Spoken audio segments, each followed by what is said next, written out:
KBS 1라디오 뉴스레터 K. 안녕하세요. 뉴스레터 K 진행하는 전종철입니다.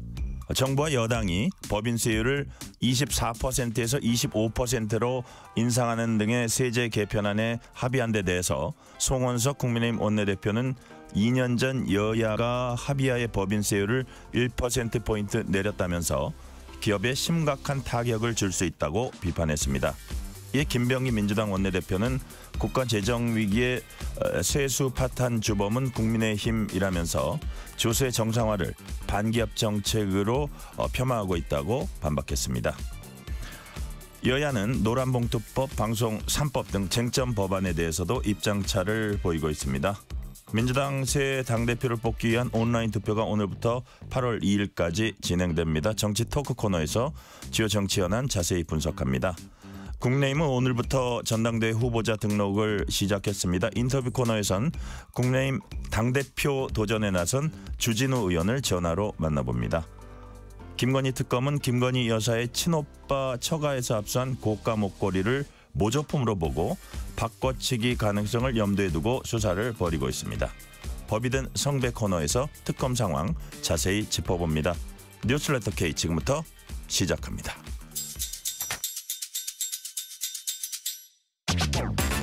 뉴스레터 K 정치 토크입니다. 홍익표 전 민주당 의원, 조혜진 전 국민의힘 의원 나오셨습니다. 어서 오세요. 예, 반갑습니다. 자, 7월 임시국회 막바지로 가고 있는데 지금 정책 대치가 좀 격화되고 있습니다. 먼저 세수 관련해서 방금 제가 오프닝 멘트에서도 말씀드렸지만 24%인 법인세 최고세율 25%로 이제 조정해서 정부와 여당은 윤석열 표 부자 감세를 정상화했다. 본래대로 되돌렸다. 이런 입장이고 국민의힘은 지난 정부에서 민주당도 합의했던 내용이다. 와, 이게 정권을 잡자마자 바로 세금부터 올리냐.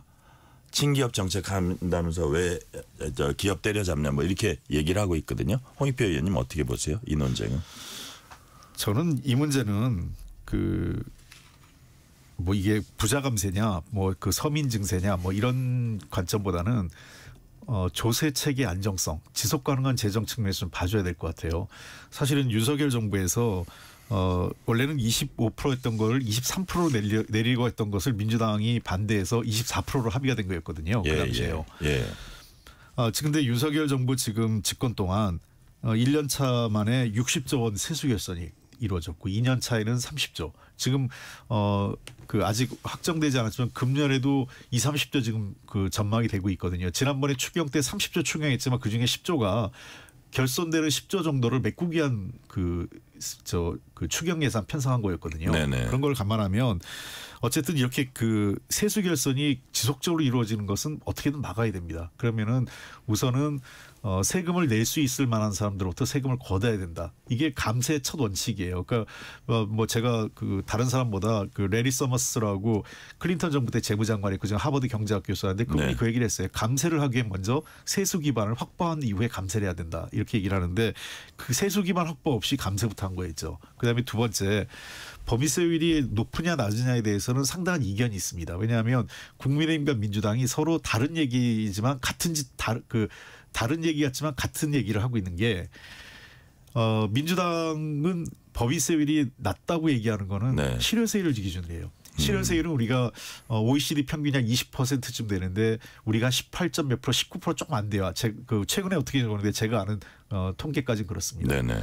반면에 명목세율은 우리가 조금 높은 편에 속해요.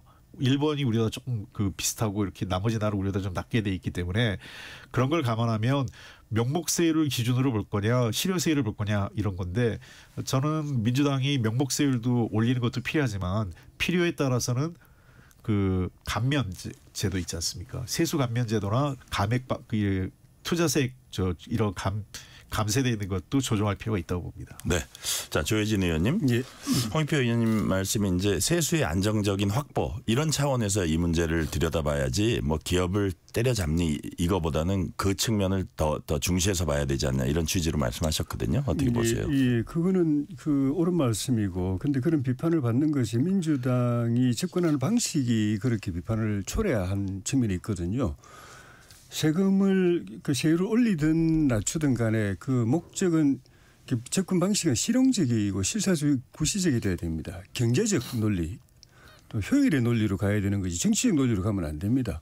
그런데 민주당은 지금 이걸 25%를 올리면서 실용적 관점에서 경제적 관점에서 접근한다면 24%로 내렸을 때 그걸 통해서 기업 투자가 늘어나고 그래서 실적이 더 좋아지고 그래서 세원이 넓혀져 가지고 1% 낮춘 거 이상으로 세금이 많이 걷어질 걸 기대했는데 경제 효과가 감시 효과가 그렇게 안 나타났다. 그러니까 그거에 대해서 다시 한번 점검해보고 지금 상황에서는 오히려 1%더 그 실적이 당장 늘어나지 않는 상황에서는 세율이라도 올려가지고 어쨌든 세금을 좀 더 걷어야 되는데 이렇게 말하면은 그거는 뭐 누구나 다 공감할 수 있습니다. 그런데 그 국민의힘이 그때 부자 감시를 했다. 부자들 봐주기 위해서 세금을 깎아줬다. 그건 사실과 다르다. 예. 예. 그리고 그걸 바로잡는 차원이다라고 이야기하는 것 자체가 정치적 논란을 불러일으키는 거죠.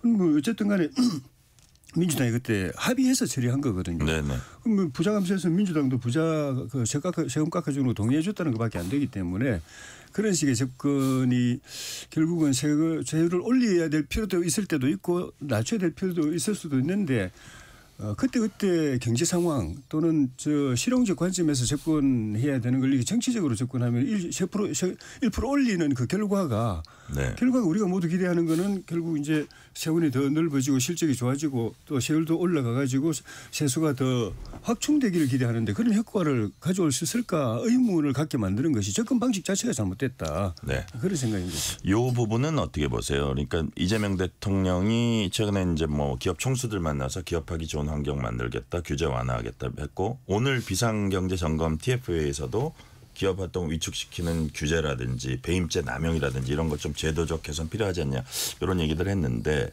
자, 최근에 어떤 법안이라든지 뭐 법인세율도 그렇고요. 예를 들어서 노란봉투법 상법 개정 와 이 그 관세 협상하고 통상 협상하는 이 와중에 안 그래도 막 초비상 걸리는 건 기업인데 이거 기업 옥죄는 거 아니야 이런 비판도 있거든요. 홍익표 의원님. 뭐 그렇게 그 기업 입장에서는 해석할 여지도 있겠지만 네. 저는 이것은 각각의 분야를 좀 분리해서 좀 봐야 될 필요가 있다고 생각을 해요. 왜 그러냐면 우리나라의 여러 가지 세법이라든지 또는 노동 관련식 규제라든지 이런 부분들에 대해서 이제는 더 이상 우리나라가 그 갈라파고스의 그 제도처럼 이렇게 혼자 남아 있을 수는 없어요.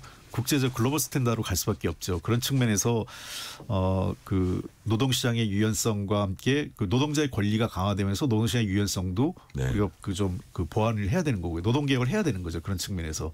그리고 기업들에 대한 규제도 저는 지금 얘기하는 법인세라든지 사실 이거는 정권이 바뀔 때마다 미국도 민주당 때 좀 올렸다가 공화당 되면 낮추고 하는 거기 때문에 저는 민주당이 돼서 법인세 1% 올리고 또 나중에 국민의힘 같은 보수 정당이 집권했을 때 한 1% 내리고 하는 거는 저는 그 예측 가능한 범위내라고 생각을 해요. 이제 더 이상 세금을 갖고 이게 부자를 위한 거냐 가난한 사람을 위한 거냐 이런 거보다는 지속 가능한 재정과 거시경제 상황을 보고 판단해야 될 몫이다 이렇게 생각을 합니다. 그다음에 두 번째 우리가 좀 고려해야 될 것은 지금 현재 여러 가지 그 제도적 변화 과정에 있는데 저는 가장 중요한 것은 기업들이 좀 불편해하는 거는 우리나라가 그 경제 범죄에 대해서 너무 형사처벌이 많아요.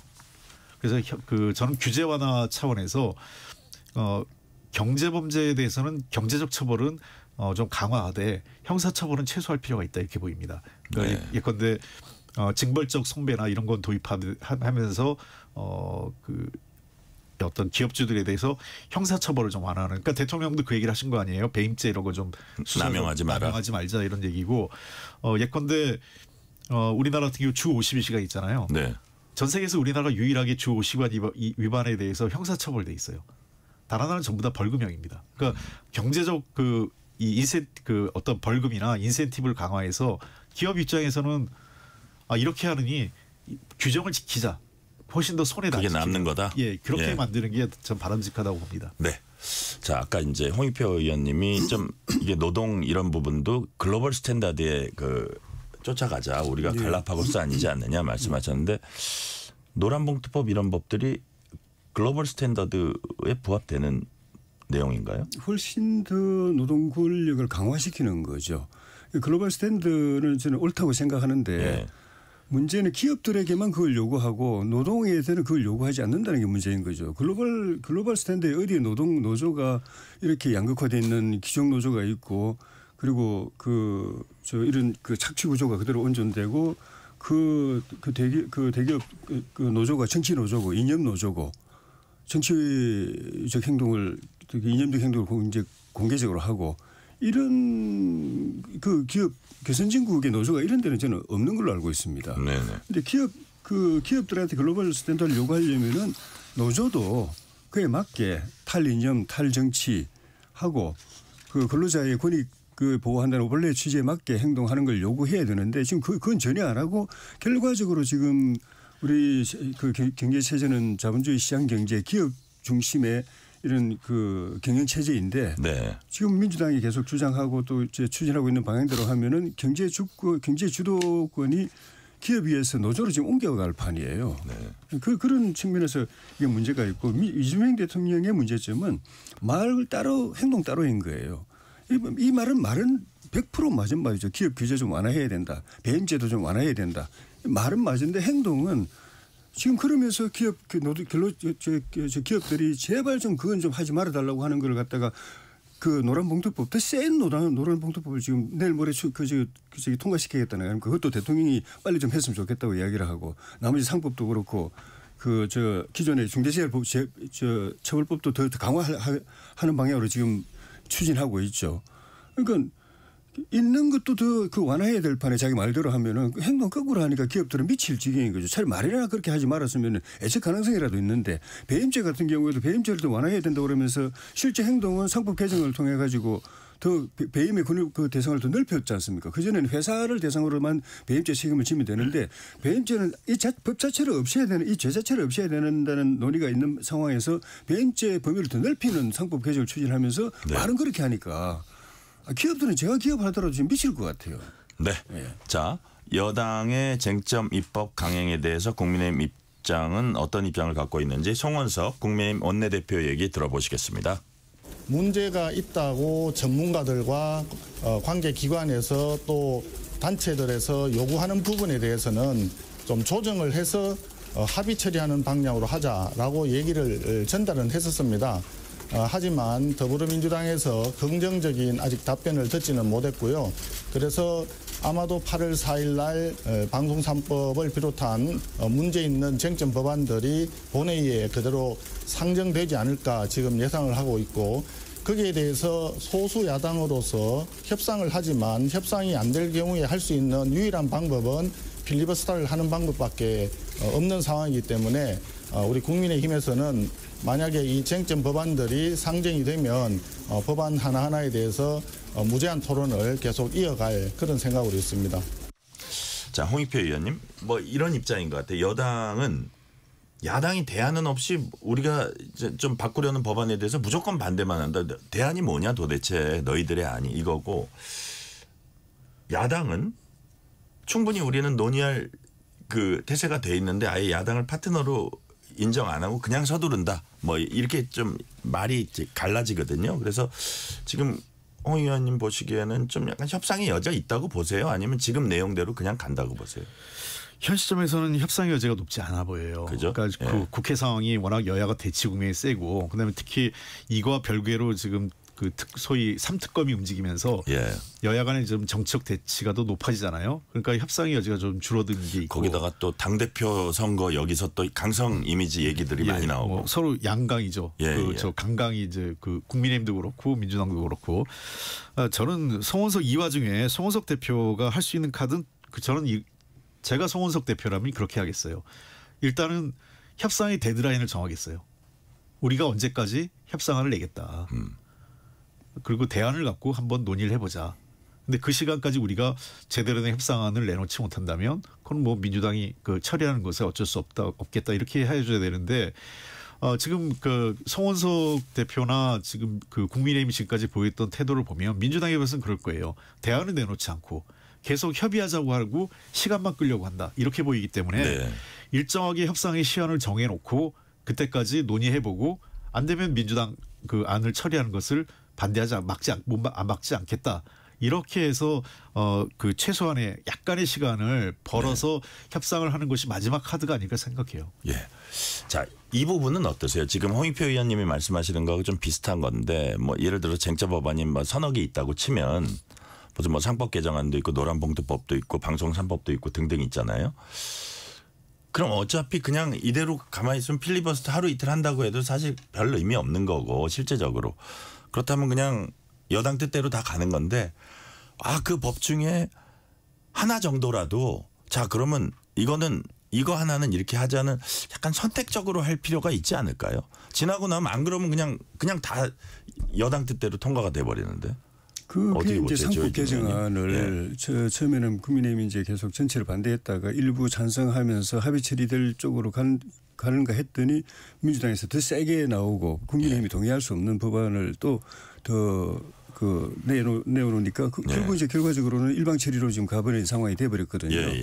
국민의힘이 이슈마다 그 독자적인 설득력 있는 안을 또는 협상력 있는 안을 내세워 가지고 풀어가지 못한다는 점에 대해서는 제가 전에도 한번 지적한 적이 있습니다. 우리 당의 큰 문제다. 이거는 민주당에 끌려갈 수밖에 없는 구조적인 그 문제가 여기에 있다라고 이야기를 했는데 지금 이 상황만 놓고 보면은 설령 국민의힘이 기업이나 또 시장의 의견을 반영해가지고 대안을 내놓는다고 하더라도 민주당이 그 노조의 그 주문으로 생산해낸 법 자체가 너무 강경합니다. 너무 레프트에 가 있기 때문에 사실은 그 협상의 여지가 협상해도 아마 안 될 거예요. 좁히지도 않을 거고 그럼에도 불구하고 이제 그런 노력은 해야 되지만은 그런 측면에서.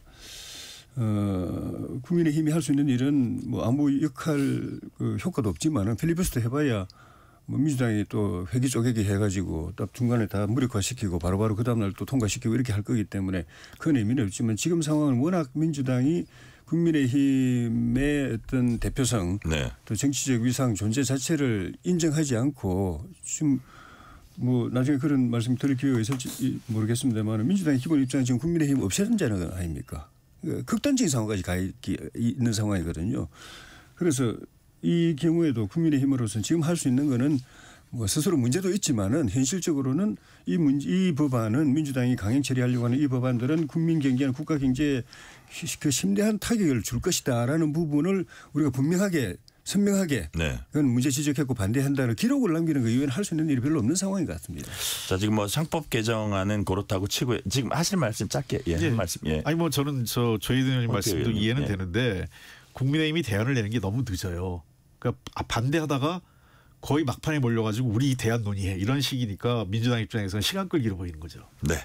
자 지금 아까 이제 노란봉투법이니 상법 개정안이 요거 좀 말씀하셨으니까 방송 3법 같은 경우에 예를 들어서 그 공영방송 이사진 수를 늘리는 거잖아요. 그리고 그냥 정치권 여기서 하는 게 아니고 뭐 학계라든지 시민단체라든지 이게 좀 넓혀서 오히려 권력이 장악할 수 있는 여지를 줄이자 이게 이제 민주당의 취지인데 자 근데 그 말하는 학계나 시민단체 여기가 또 민주당이 유리할 수 있다고 반박도 하지만 제가 보기에는 이게 방송 장악이라는 그 어떤 프레임으로 좀 읽을 수도 있고 그렇게 지적을 할 수 있는 가장 큰 포인트는 뭐냐면 지금의 이사진이 그대로 가면은 사실은 뭐 사장이나 그 가버넌스를 바꾸는데 시간이 많이 걸리거든요. 근데 그게 아니고 지금 이거를 제도화해서 법제화해가지고 통과시키면 가버넌스를 짧은 시간 안에 바꿀 수 있단 말이에요. 그래서 이제 방송 장악이라고 보는데 이 부분은 여야라는 게 국민의 어떤 그 선택을 받아서 7대4도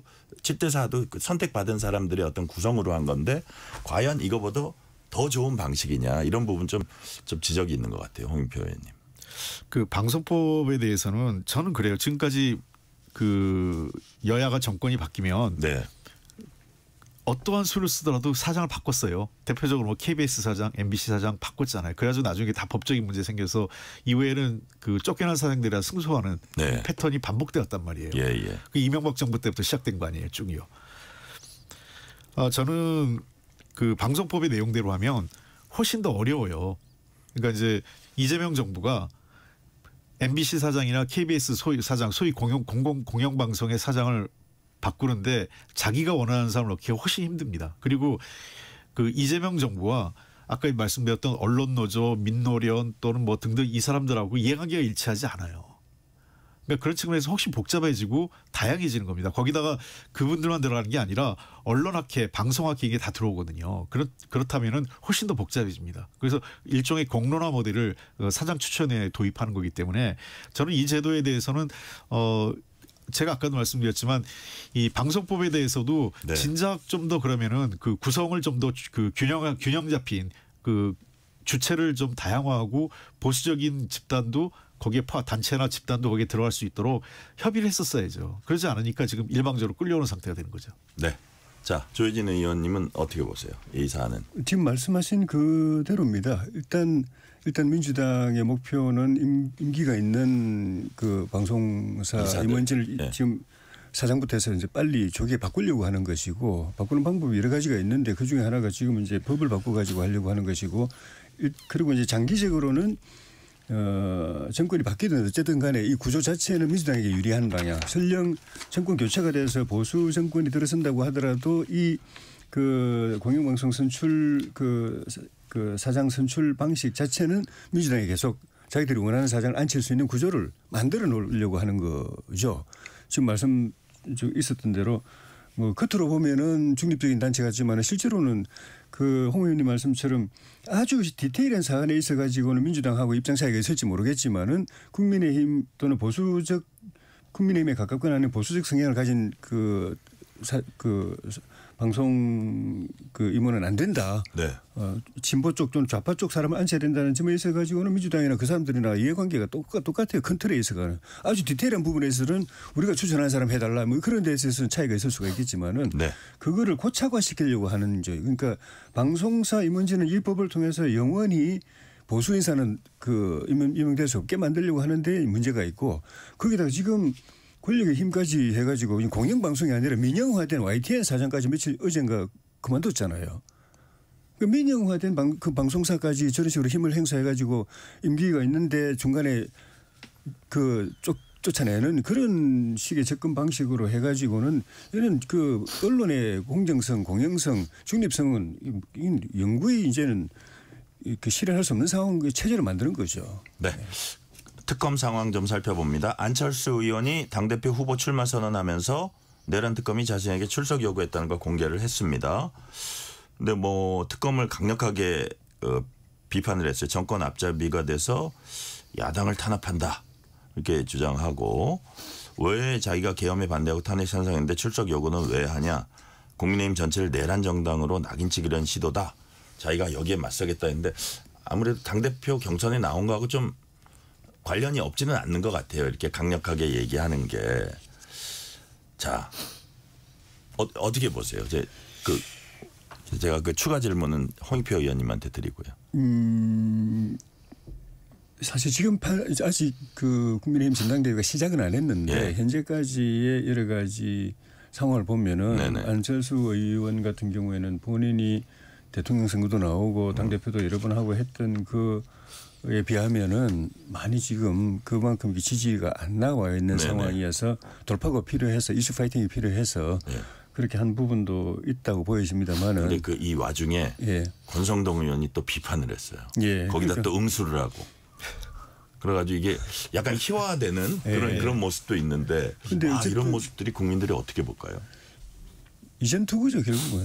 진흙탕 싸움을 계속 보여주고 있는 것인데 그런데 그런 정치적 목적과는 별개로 주장하는 것 자체는 일리가 있는 부분이 있죠.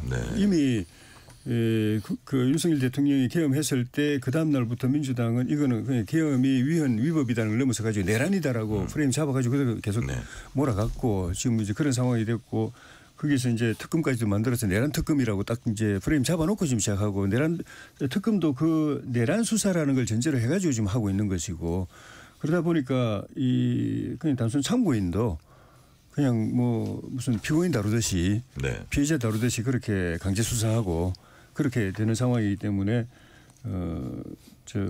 안철수 의원이 그 이슈 파이팅이란 그 의도와는 별개로 주장하는 거는 일정 부분 일리가 있는 부분이 있는 거죠. 자, 녹취 하나 듣고 우리 홍익표 의원님한테 질문 드릴게요. 김병기 민주당 원내대표 얘기 들어보시겠습니다. 국민의힘이 사는 길은 특검 수사에 협조하는 길뿐입니다. 윤상현 의원이 윤석열의 공천 개입을 실토했습니다. 그런 일이 없다며 국민을 기만하더니 특검의 소환조사 하루 만에 사실을 털어놓았습니다. 그럼에도 불구하고 국민의힘은 특검 수사를 정치 탄압이라고 우기고 있습니다. 궁색하기 그지없습니다. 망신을 자초하고 있습니다. 국민의힘은 이제라도 특검 수사에 성실하게 협조하십시오. 그리고 윤석열과 김건희가 맺어놓은 부정과 불법의 유착관계를 끊어내십시오. 그것만이 국민의힘이 살 길일 것입니다. 자, 홍익표 의원님, 국민의힘은 뭐라고 주장하냐 하면 이건 정치 탄압이다. 이렇게 주장하고 있습니다. 어떻게 보십니까? 그래서 이 논리가 잘 안 먹힐 거예요. 그러니까 전에도 얘기했지만 국민의힘이 윤석열 전 대통령 그다음에 소위 내란에 동조했던 사람들하고 완전히 절연하지 못하는 한 이걸 정치 탄압으로 몰기는 좀 어렵지 않을까 생각을 합니다. 그리고 네. 지금 전당대회가 혁신보다는 또다시 전환기 씨 이슈로 해가지고 온통 지금 다시 탄핵 얘기로 되돌아가 버렸지 않습니까? 그러니까 지금 국민의힘 내부에서도 이래가지고 무슨 혁신이고 국민의 지지를 받을 수 있겠냐라는 자성의 소리가 지금 내부에서 분출하고 있어요. 그러니까 망했다 이런 얘기를 합니다. 몇몇 분들은. 더군다나 지금 유력한 후보가 김문수 후보 당선 가능성이 높다고 지금 다들 안팎으로 하고 있고 김문수 후보의 입장은 계속 신천지 문제든 이런 게 다 지금 꼬이면서 당의 쇄신과 혁신을 기대했던 전당대회가 아니라 다시 그냥 진흙탕 싸움을 하는 방식이 된 거죠. 아까 앵커께서 잠깐 언급하셨지만 안철수 의원하고 권성동 의원 간의 네. 논란도 제가 보기에는 상식적인 정치인들 간의 품격 있는 논란의 정도로 벗어났죠. 그러니까 조롱과 비하 그리고 서로에 대한 적대감 이런 것들이 네. 가득 차 있는 상황이기 때문에 지금 현재 국민의힘 내부의 상황은 거의 만인대 만인의 투쟁의 상태라고 봅니다. 네. 지금 저는 이 상황을 어떻게 수습할지 그러니까 좀 걱정스러운 거고요. 지금 안철수 의원 같은 경우도 이 방식은 좀 거칠었어요. 그러니까 저는 물론 특검도 조금 지나치게 그러니까 바로 해명을 했죠. 안철수 의원 같은 경우는 피의자가 아니라 참고인이다 얘기는 했지만 먼저 추경호 전 대표나 이런 사람들을 좀 소환한 다음에 필요하면 했었어야 되는데 너무 안철수 의원을 먼저 치니까 당대표 나온 사람이 검찰 출석하기 별로 좋지 않죠. 네. 실시간 교통 상황 알아보겠습니다. 라디오 교통정보센터 유하영 리포터 나와주세요. 네, 이 시각 교통정보입니다. 퇴근길 정체가 빠르게 늘면서 서울 시내도로가 혼잡합니다. 돌발 구간도 있는데요. 올림픽대로 공항 방향 잠실대교에서 가양대교까지 정체입니다. 그 사이 한남대교 3차로에서 사고 났고요. 강변북로 구리 방향 한남대교 3차로에 고장난 차가 서 있습니다. 가양대교부터 막힙니다. 반대 일산 쪽으로는 영동대교에서 가양대교까지 정체고요. 이 구간 지나는데 1시간 15분 이상 걸립니다. 고속도로는 경부고속도로 서울 쪽으로 입장휴게소에서 안성휴게소까지 막히고요. 이후로도 오산과 판교에서 짧게 주춤하고 서울 도심에선 양재에서 반포까지 정체입니다. 서해안고속도로 서울 방향은 서평택 분기점에서 화성휴게소까지 막히고요. 더 가서도 용담터널과 금천 부근에서 속도 줄입니다. 중부 내륙고속도로 양평 쪽으로는 감곡에서 여주 분기점까지 한 번에 14km 정체입니다. KBS 교통정보센터였습니다. 퇴근길 당신과 함께 읽는 세상 이야기 KBS 1라디오 뉴스레터 K 문자 샵 9730 짧은 문자 50원 긴 문자 100원 어플리케이션 콩은 무료 유튜브 KBS 1라디오 계정 채팅창도 열려 있습니다. KBS 1라디오 뉴스레터 K 정치 토크 홍익표 전 민주당 의원 조혜진 전 국민의힘 의원과 얘기 나누고 있습니다. 자, 홍준표 전 대구시장이 지난 2021년 대선 경선 당시 신천지 신도들이 대거 유입돼서 윤석열 대선 후보 경선을 도왔다. 그리고 통일교도 유입됐다 이렇게 주장을 했습니다. 이만희 교주에게 들었다는 건데 국민의힘에서는 뚱딴지 같은 소리다 이런 반응을 하고 있는데 이와 관련해서 민주당이요. 홍익표 의원님 신천지 개입설과 관련해서 진상 조사단을 꾸리기로 했습니다. 그리고 보니까 지난 5월에 이미 윤 전 대통령하고 이만희 교주를 정당법 위반 혐의 이걸로 고발을 해놓은 상태더라고요. 이미 네. 한 2달 전에. 예. 자, 이게 어떤 점을 들여다본다는 겁니까? 민주당 입장에서는. 이렇게 되면 지금 이제 또 그 민주당 그 국민의힘에 대한 네. 그 당사를 예.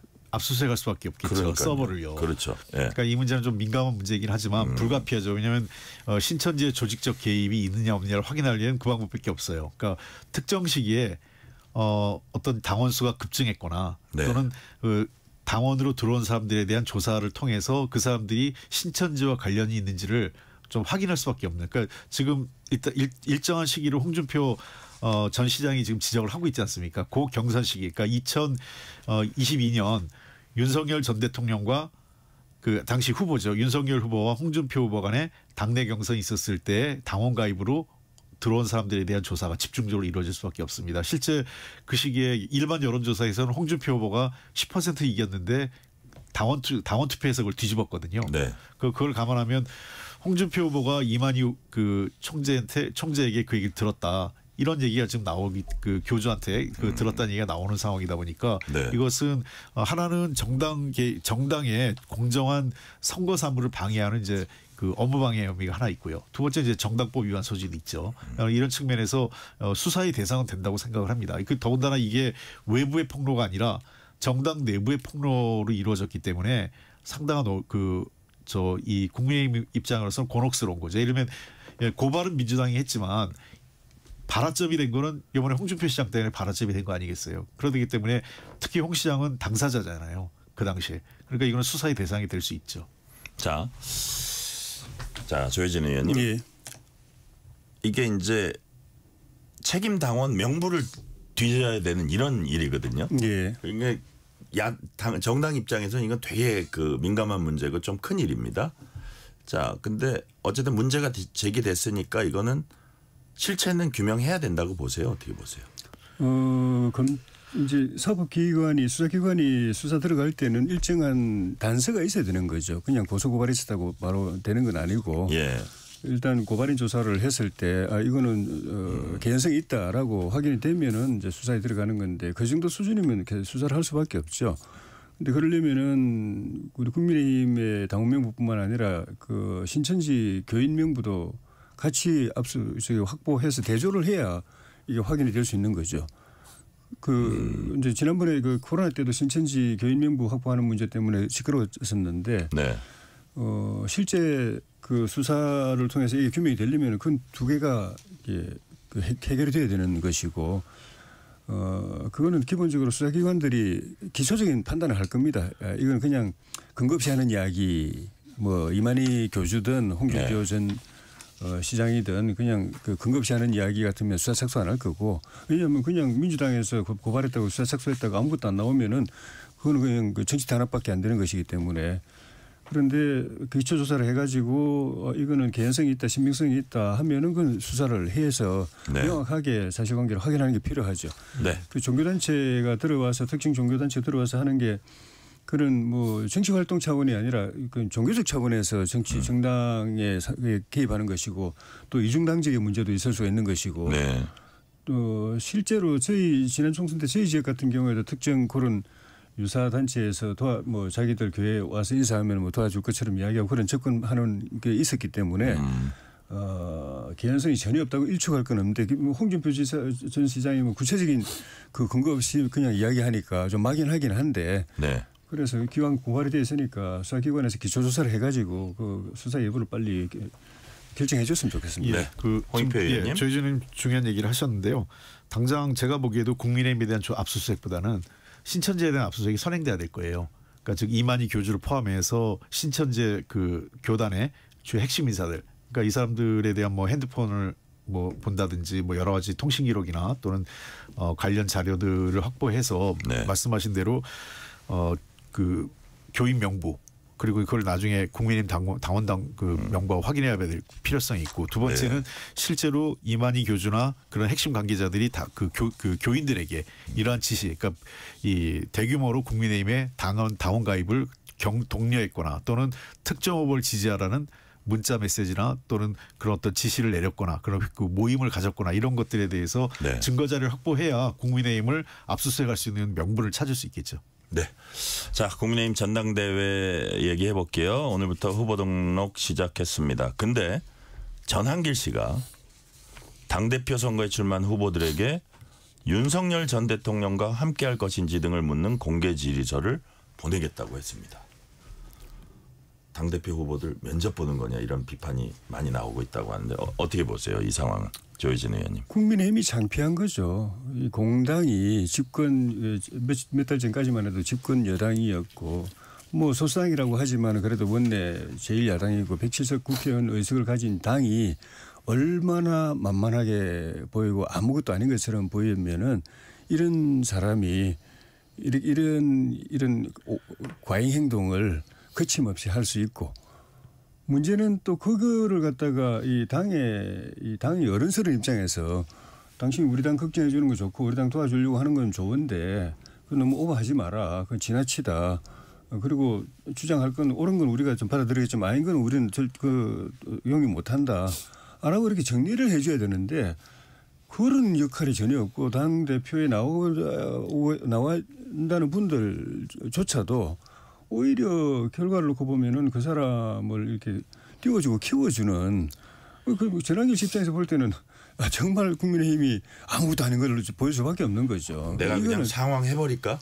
뭐 이런 생각 할 수도 있는 거예요. 그렇게 이야기했잖아요. 자기가 지지하는 사람, 네. 윤석열 대통령을 결과적으로 윤핵관이 동의하는 사람 당대표 만들어주겠다고 이렇게 큰 소리 치는 최고위원도 만들어주고. 돼버렸지 않습니까? 그러니까 전한길 씨도 문제 있지만은 저는 뭐 전한길 씨는 개인으로 생각하면은 그냥 개인의 오바다 네. 과잉 행동이라고 치부하면 끝나지만 이 공당이 국민의힘이 이런 취급을 받는 이 상황에 대해서 전당대회를 앞두고 우리 당 구성원들이나 특히 전당대회에서 당 대표나 최고위원 하려고 하는 분들은 심각한 자기 반성이 좀 있어야 될 것 같아요. 그런 정당 이런 사람한테 그냥 마음대로 이렇게 놀림 당하는 이런 정당이 당 대표는 뭐 합니까? 네. 자, 그러면 이 시점에 전한길 씨에 대한 어떤 견제라든지 어쨌든 자제라든지 이런 게 좀 나오는 게 정상적인 정당인데 아직까지 별로 들은 게 없거든요. 어떻게 그렇습니다. 보세요, 홍익표 의원님? 이거는 이제 그 국민의힘의 지도부가 전한길 씨에 대한 정리를 해야 돼요. 이거 네. 굉장히 반민주적인 행위입니다. 그러니까 우리가 흔히 일본이 그 에도 막부 시절에 십자가 밟기란 걸 했잖아요. 네. 십자가를 밟지 않으면 그 카톨릭 기독교인으로 해가지고 목을 쳤단 말이에요. 네네. 그러니까 그런 거죠. 그러니까 일종의 사상 검증, 그 다음에 그 사람에 대한 양심을 검증하는 거기 때문에 이렇게 해서는 안 되죠. 그러니까 이런 사안들이 점점점 확산되는 것이 이게 사회가 전체주의가 되는 거예요. 그러니까 저는 과거에 민주당 내에서도 그런 경향이 좀 있었어요. 그러니까 뭐 문판이 뭐니 해서 너 문판이 아니냐 친명이냐 아니냐 이런 거 갖고 네. 한다는 것도 적절치 않은 것처럼. 근데 우리는 넘어가고 있어요. 민주당은. 근데 지금 국민의힘에서 전한길 씨가 이렇게 한 개인이 당을 넘어가는 거는 정말 문제가 있다고 생각을 합니다. 네. 자, 전한길 씨한테도 이런 대접을 받는데 민주당은 그러면 국민의힘을 어떤 대접을 하는지 한번 볼게요. 자, 여튼 그 전당대회 가까워질수록 후보들이 더 강경한 목소리 내고 있는데 특히 박찬대 후보 본래 가졌던 이미지하고 훨씬 더 강경한 목소리 이제 내고 있는 그런 양상인데 국민의힘 45명 의원에 대한 제명안 결의, 권성동, 권영세, 이양수 당선 후 고발하겠다. 오늘은 정당 의석수에 비례한 윤리특위 구성을 주장했습니다. 국민의힘 절반 윤리특위로는 내란 심판 불가능하다. 자, 앞다퉈서 여야 당대표 되겠다는 분들이 야당 척결을 지금 주장하고 있습니다. 이 상황도 역시 국민의힘이 초래한 측면이 많죠. 많긴 하지만은 네. 민주당이 민주정당, 공당의 민주주의 정당의 검도를 넘어서 버린 전체주의 정당으로 가는 아주 심각한 징조입니다. 국민의힘이 저항을 못하니까 그냥 자기들이 무슨 잘못을 하고 있는 건지 민주주의와 의회주의 이런 걸 입헌주의를 어떻게 무너뜨리는가를 스스로도 이걸 감지를 못하고 그냥 질주를 하는 상황이 되어버렸는데 당장은 조금이라도 이제 강성 지지자들 표를 더 얻어가지고 이걸 좀 반전시켜 보려고 하는 거지만은 그게 그건 일시적인 게 아니라는 게 더 심각한 문제가 있는 겁니다. 이미 전당대회 하기 전부터 민주당은 국민의힘 위원정당 제소해가지고 해산시킨다고 공공연하게 이야기하고 심지어 그거는 말이 안 된다. 그건 뭐 일부의 의견일 뿐이고 있을 수 없는 일이라고 대답해야 될 정성호 법무장관 후보자조차도 그렇게 대답 안 하고 법 절차에 따라서 할 겁니다라고 이야기해버린 건 이게 실제 상황이라는 느낌을 주는 것이거든요. 그리고 결국은 이 대한민국이라는 이 국체를 이런 그 양당이 공존하고 서로 경쟁하는 그런 그 정당 민주적 정당 체제가 아니라 한 당만 존재하고 나머지 반대 정당은 없는 체제를 구상하고 그걸 통해서 옛날에 이해찬 총리가 말한 것처럼 20년 집권, 50년 집권 안정적으로 그냥 집권하는 그 구도를 만들려고 하는 것 아닌가. 네. 그렇다면 이 나라는 정상적으로 이게 지속 가능하지 않죠. 만약에 민주당이 정말 제1야당을 해산하려 들려고 막 작심을 하고 한다면 어떤 일이 벌어지겠습니까? 홍익표 의원님. 그런 일이 일어나는 게 쉽지 않을 거예요. 제가 한 가지 그냥 사례를 드리겠습니다. 많은 사람들이 그 독일은 극단주의 정당을 뭐 퇴출했다 이런 얘기를 하는데 네. 그 최근에 독일에서 결정이 났어요. 독일이 최근 극우 정당이었던 그 대상이었던 독일 민족민주당에 대해서 4년 넘게 심리를 해서 헌법재판소가 판단을 하지 않았습니다. 네. 그 이유는 뭐냐? 국민이 선출한 정당 그리고 그 이후 선거 과정에서 국민이 심판으로 우리 사회에서 충분히 제어할 수 있다. 그러니까 네. 그 사회에 대한 신뢰 기반, 민주주의에 대한 그 믿음 이런 걸 갖고 한 거죠. 그러니까 정당은 그 사법적인 것으로 퇴출하는 게 아니라 선거를 통해서 그 심판받는 거라고 생각을 합니다. 저는 윤석열 대통령 전 대통령이 가장 잘못한 것은 이재명 그 자기의 경쟁자였던 이재명 당시 대표를 선거를 통해서 그 정치권에서 퇴출시키려고 하지 않고 검사 시절에 했던 수사를 통해서 퇴출시키려고 했던 거거든요. 그게 굉장히 잘못된 거죠. 결국 그 노력이 헛수고가 됐고 자신이 그 굴레에 빠지는 그러니까 역으로 선택을 했는데 저도 마찬가지라고 생각을 해요. 그러니까 이게 저는 우리 그 헌법재판소의 흑역사가 통합진보당을 해산한 것이 매우 잘못된 흑역사의 시작이었다고 생각을 합니다. 박근혜 정부 시절에. 그러니까 그 당시에도 통합진보당에 대한 선택, 그다음에 정당의 미래를 국민의 선거에 국민이 선거를 통해서 할 수 있도록 했었어야 되는데 그 당시에도 집단주의적 사고가 이루어지면서 어쨌든 강제로 정당을 해산시켰죠. 그 흑역사가 지금 국민의힘에 그 자기가 쏜 화살에 지금 되돌아오는 거예요. 전 그런 측면에서 민주당 역시 이제는 이 문제에 대해서는 물론 지금 우리 국민들이 내란 그에 대한 굉장히 척결에 대해서 강한 의지를 갖고 있는 건 맞습니다. 그러나 내란 척결의 의지가 제1야당을 해산해야 되는 건지 제1야당의 옥석을 가려야 되는 면도 있고 또 그러한 것들은 국민들이 선거를 통해서 전 이루어질 것으로 생각을 합니다. 네. 말도 많고 탈도 많은 최동석 인사혁신처장 어제 공개 국무회의에서 요새 유명해지고 있어서 대단히 죄송하다 해서 야당 측에서 국민 조롱하냐 이런 비판도 나왔는데 또 나중에 보니까 이제 사과문을 정식 사과문이더라고요. 그거는 올렸어요. 근데 또 까도 또 나오는 거기 보니까 뭐 70 넘어서 공직 기웃거리면 안 된다. 노인 폄하 뭐 이런 얘기도 나오고. 자, 과연 이렇게 기울어진 인식을 가진 걸로 보이는 이분이 인사혁신 업무를 제대로 할 수 있을지. 사과하면 다냐. 그러면 누가 많은 잘못해놓고 사과 하나 하면 저 앞으로 잘할게요 하면 다 되는 거냐. 자, 최동석 처장 거치 우리 홍익표 의원님은 어떻게 돼야 된다고 보세요? 박범계 의원도 상당히 이건 좀 대통령한테 부담이 될 거란 얘기도 하더라고요. 저도 여러 차례 이제 언론에서 얘기를 했기 때문에 네. 어쨌든 그 어제 국무회의에서 그 표현은 적절치 않았습니다. 뭐 그 요새 유명해져서 죄송했다. 이거는 약간 희화한 거기 때문에 잘못했고 아마 그거에 대한 내부에서의 어떤 그 지적이 있었던 것 같아요. 그러다 보니까 그 국무회의 끝나고 어제 오후 늦게 정식으로 아주 정중하게 자신에 대한 사과문을 발표한 걸 봐서는 내부적 그 아마 대통령실이나 그 내부적으로도 이건 좀 그 부적절했다. 그 국무회의에서 발언 이게 이제 있었던 것 같고요. 일단 사과는 해라. 예. 네. 그다음에 이제 두 번째는 그런 것 같습니다. 저는 뭐 그 이미 충분히 그 이분에 대한 논란은 다 알게 됐고, 그다음에 이분이 어떤 장점을 가지고 있는지 잘 모르겠어요. 그러나 대통령실에서 이제는 설명을 한번 해줄 필요가 있어요. 왜 이 사람을 임명했는지, 어떠한 능력을 보고 했는지, 그러니까 그리고 어떤 것을 인사혁신처장으로서 우리 공무원 사회 조직 문화를 하려고 하는지. 네. 그래서 이런 걸 기대하고 있다. 그러니까 한 번만 이 사람의 능력을 보고 판단해 달라라고 설명을 해줄 필요가 있다고 생각합니다. 이제 이미 이분을 그 사퇴시키기에 시간이 많이 지났고요. 네. 뭐 본인이 자진 사퇴하기 전까지는 대통령실에서 경질하기 참 어렵다고 봅니다. 다만 이재명 대통령이나 정부도 부담을 느끼는 거는 굉장히 많은 논란이 있었고 경질 그 사퇴해야 된다는 얘기가 있었음에도 불구하고 이 사람을 안고 가는 거잖아요. 안고 갔을 때 이후에 이분으로 인해서 어떤 문제가 초래되면, 그러니까 또는 성과 없이 그 기대했던 성과도 없고 또 잘못된 일이 생길 때에는 사퇴시키지 않고 안고 간 만큼 정치적 책임을 훨씬 크게 지겠죠. 저는 그래서 정치권이라는 것은 대통령도 그렇고 모든 국회의원, 모든 정치인들은 자기 결정에 대해서 책임지고 그거에 대해서 부담을 안고 간다고 생각하는 겁니다. 그러니까 이미 제가 얘기한 것은 사퇴 안 시키고 간다.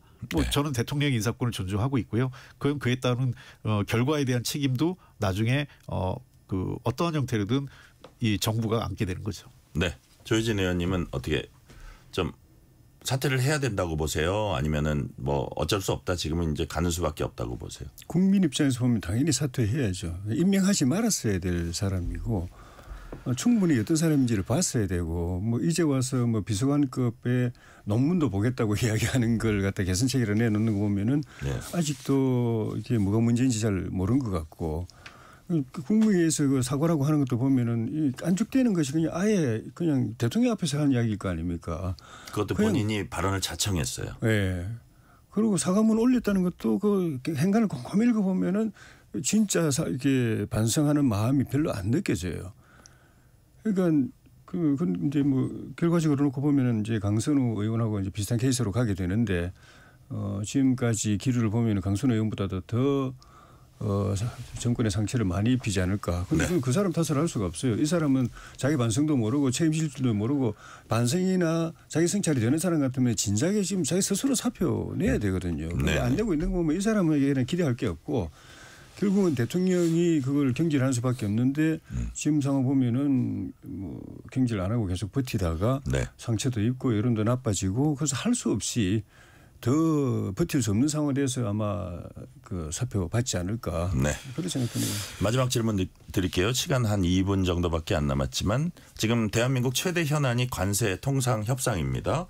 근데 여기와 관련해서 이재명 대통령의 모습이 보이지 않는다는 지적인데, 물론 최고 결정권자가 관세 협상 관련해서 민감한 협상 막 여러 장관들이 세계를 뛰면서 하고 있는데 자꾸 얘기를 하면 이게 좀 부정적 영향을 미치지 않을까. 이 신중론도 이제 있는 반면에 예를 들어서 관세 협상을 국내에서 주재하는데 왜 대통령실 비서실장이 주재를 하지?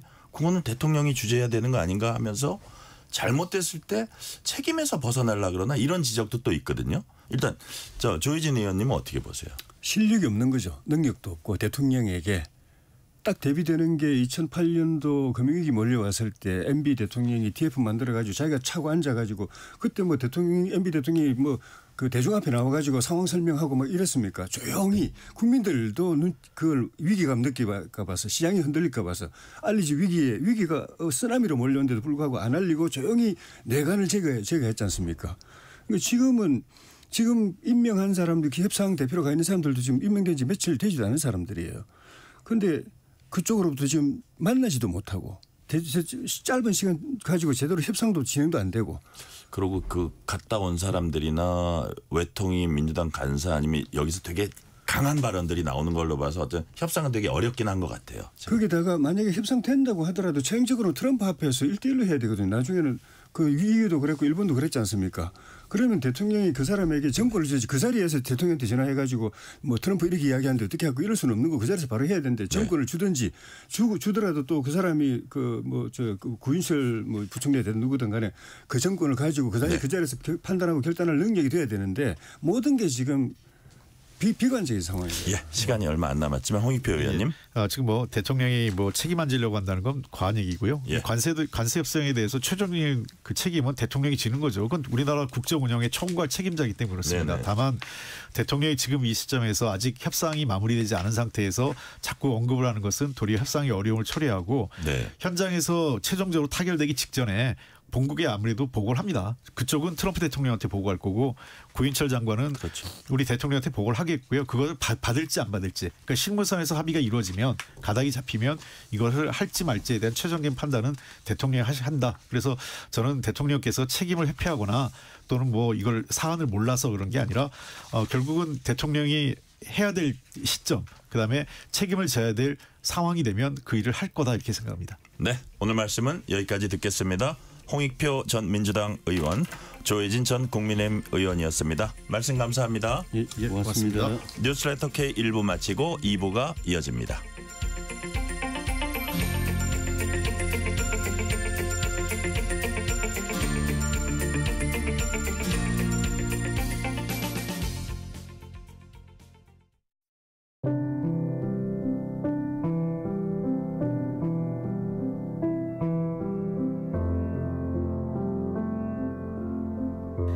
KBS 라디오 연중기획 희망충전 대한민국 649번째 이야기. 안녕하세요. 아나운서 유지원입니다. 9살 민호는 하루에도 몇 번씩 숨이 멎는 듯한 시간을 견딥니다.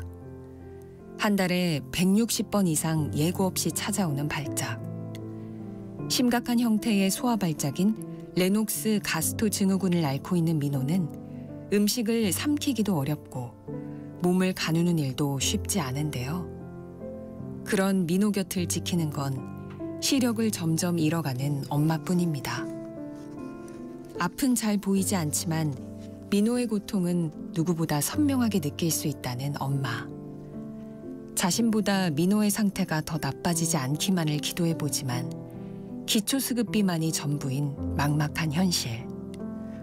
엄마의 눈물과 근심은 하루하루 깊어만 갑니다. 민호와 엄마가 지금의 힘겨운 시간을 이겨낼 수 있도록 여러분의 응원과 사랑을 보내주세요. 여러분의 따뜻한 손길이 희망의 빛이 됩니다. ARS 060-700-1580 060-700-1580 한 통화 3,000원으로 희망을 선물해 주세요. KBS 라디오 연중기획 희망충전 대한민국은 초록우산 어린이재단, 인탑스 주식회사, 그리고 청취자 여러분과 함께합니다. ARS 060-700-1580 한 통화 3,000원입니다.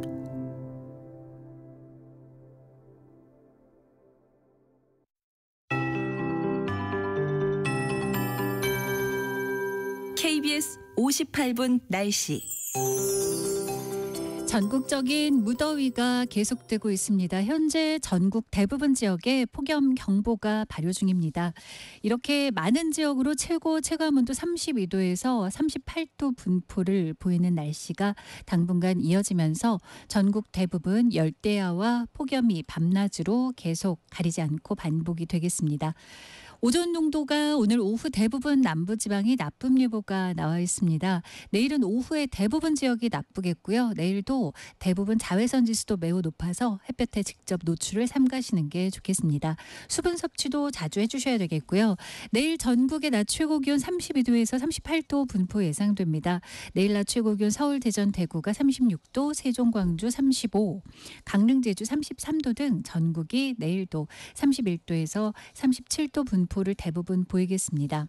오늘 밤에도 대부분 지역에 열대야가 계속될 전망인데요. 열대야의 기준인 25도를 넘겠습니다. 또 초복부터 시작된 서울의 연속 열대야 일수가 어느덧 11일째인데요. 오늘 밤에도 열대야가 나타나면 중복인 오늘 밤까지 포함해 10일 연속이 되겠습니다. 오늘 제주도는 곳에 따라 비가 오겠고요. 저녁까지 일부 내륙에 소나기 예보가 있습니다. 수도권 등 충남 서해안은 빗방울이 예상됩니다. 최영우였습니다.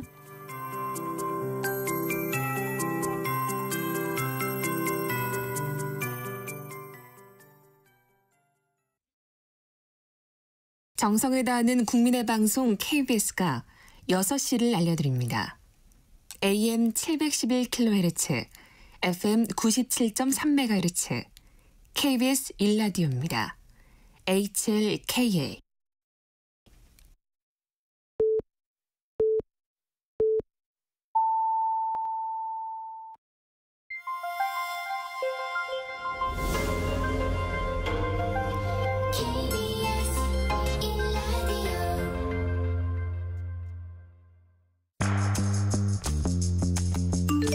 여러분은 지금 퇴근길 시사편지 한 장, KBS 1라디오 뉴스레터 K를 듣고 계십니다.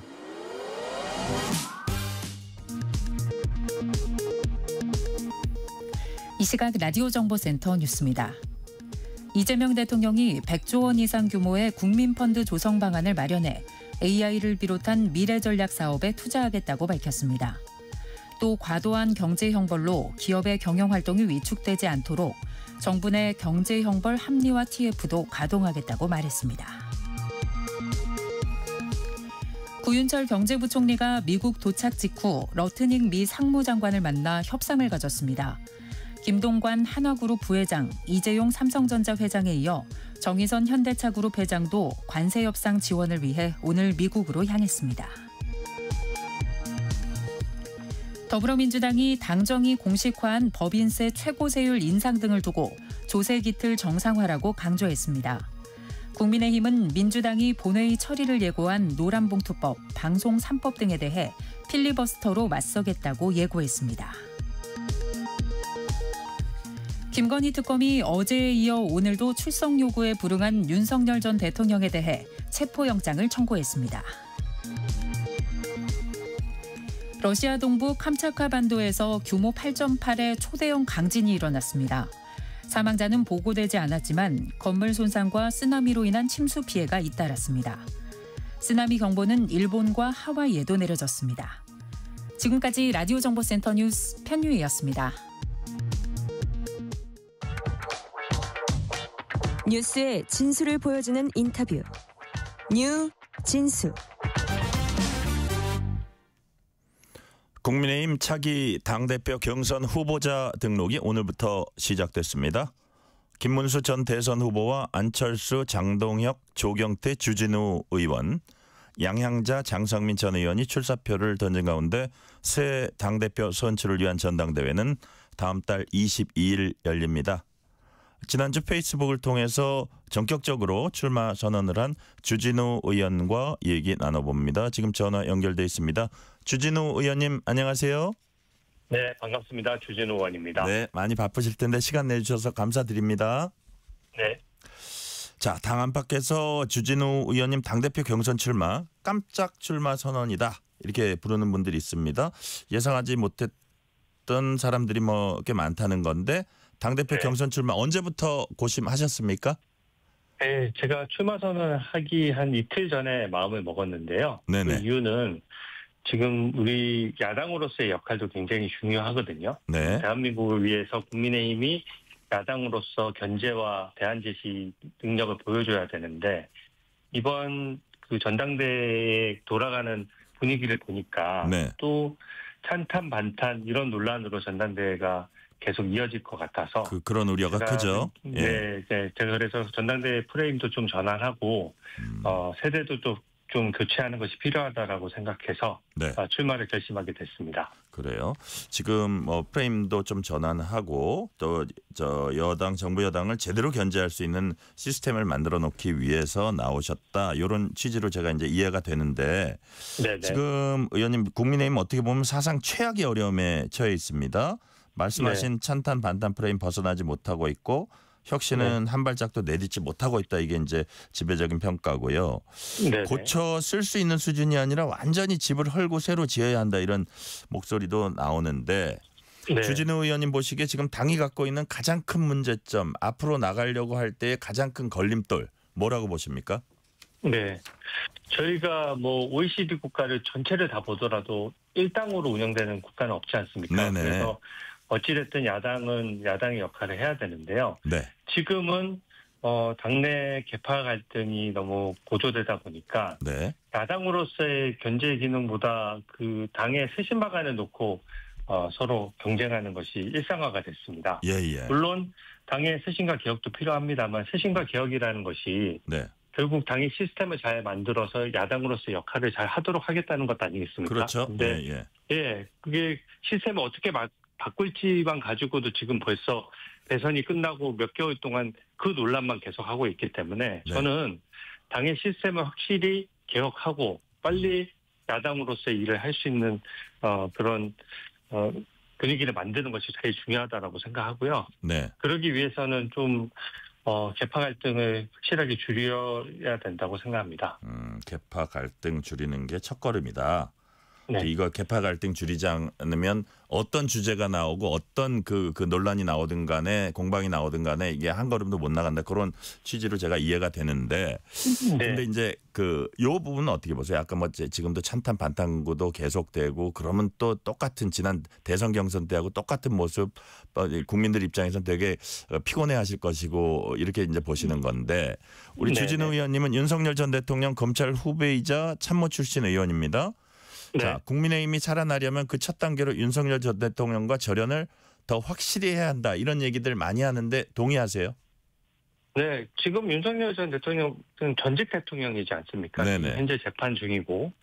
사실은 당이 통상의 경우에도 전직 대통령은 퇴임을 했을 경우에 뭐 정치를 관여하거나 하지는 않잖아요. 그래서 지금은 뭐 윤 전 대통령과 관련된 이슈는 사실은 우리 당의 핵심 어젠다가 될 수가 없고요. 그래서 저는 이미 자진 탈당을 통해서 지금 당을 나가신 상황이고 그래서 저희가 계속 예전에 탄핵이 옳았느냐 아니냐 뭐 이런 논란을 계속 할 것이 아니라 이제는 민생과 직결되는 안보 문제나 관세 협상 이런 부분을 저희가 얘기를 해야지 결국 윤석열 전 대통령과 관련된 부분은 지금 계속 화제에 오르면서 당에서 계속 논란이 되는 것은 저는 바람직하지 않다고 생각합니다. 자, 근데 무슨 말씀인지는 알겠는데 현실적으로요, 주진우 의원님. 자, 오늘 전한길 씨가 어떤 얘기를 했냐면 후보 등록 시작되는 이 시점에 당대표 선거에 출마한 후보들에게 윤석열 전 대통령과 함께할 것인지 등을 묻는 공개 질의서 보내겠다 이랬습니다. 근데 여기에 대해서 당대표 후보들도 그렇고 당 지도부도 그렇고 아니 그 전한길 씨가 어떤 자격으로 지금 이런 질문을 보내며 이게 또 예민한 질문이잖아요. 지금 우리가 얘기하는 그 약간 과거와의 단절과도 관련된 문제인데 근데 이 부분을 국민의힘에서 이렇게 좀 뭐라 그럴까 특별하게 좀 제한하거나 어떤 그런 것이 없는 상태에서 우리가 윤석열 전 대통령과 절연했다고 볼 수 있을까요? 근데 윤석열 전 대통령과 함께 간다는 게 구체적으로 어떤 의미를 하는 거죠? 저는 왜냐하면 묻고 싶은 것이 제가 좀 말씀드릴게요. 윤석열 전 대통령과 같이 간다는 게 뭐 다시 입당을 하시는 겁니까? 아니면 뭐 어떤 정당과 관련해서 무슨 정치적인 발언을 하시는 겁니까? 어차피 지금 같이 간다는 말 자체가 굉장히 추상적인 말이고요. 그래서 저는 전한길 씨가 그런 주장을 하는 것이 이미 우리 국민의힘에 도움이 되지 않고 더더군다나 전한길 씨 유튜브에 저희 당권 주자들이 나가는 것에 대해서는 저는 반대하는 입장입니다. 그래서 사실은 그게 우리 당 전체 입장인 것처럼 말씀하실 필요는 없을 것 같고요. 저뿐만 아니라 대부분의 당원들이나 의원들의 생각도 이 전한길 유튜브에 나와서 당권 주자들이 얘기하는 것이 저는 바람직하다라고 하지 않다고 보기 때문에 저는 그 부분에 대해서는 우리 당 전체 입장이 아니라는 점은 분명히 말씀드립니다. 당 전체 입장도 아니고 그거는 이제 뭐 입당을 한 사람 아주 일부분의 얘기일 뿐이지 그걸 뭐 너무 이렇게 침소봉대할 필요는 없다. 그런 그러니까요. 그 김문수 후보나 저는 그 장동희 후보에 대해서는 나가지 말아줬으면 좋겠다고 벌써 입장도 밝혔거든요. 그것은 지금 일반 국민들이 어떤 주장을 하는 것은 폭넓은 정치의 자유가 보장되지만 전한길 씨 같은 경우는 이미 본인이 발언을 하면 이제 언론에 보도될 정도로 정치인의 반열에 올랐거든요. 그러면 결국 우리 당론과 일치하는 얘기를 해줘야 되는데 저희가 이미 탄핵에 대해서는 승복하겠다는 명확한 입장을 밝혔거든요. 예. 그래서 거기에 반하는 지금 어떤 주장을 하는 것은 우리 당의 기조하고도 전혀 맞지 않습니다. 네. 아까 이제 주진우 의원님 말씀하실 때는 이제 민생이라든지 정책 아젠다나 이런 거 제대로 정부 여당 견제할 수 있는 시스템 만드는 게 더 중요하다. 그리고 그 과정에서 그 첫 단계로 계파 갈등을 좀 이렇게 당의 분열적 요소를 많이 이렇게 완화시키는 게 필요하다는 취지로 말씀하셨잖아요. 네네. 자, 그렇다면 우리가 이제 뭐 혁신을 한다, 개혁을 한다, 당을 좀 다시 좀 멀어진 국민의 신뢰를 회복한다 했을 때 인적 쇄신이 이게 키포인트가 돼야 되지 않냐 이런 주장을 하는 분들이 많거든요. 거기에 네. 대해서는 어떻게 동의를 하십니까? 네, 저는 동의하고요. 네. 인적 쇄신이라고 제가 얘기했던 것은 네.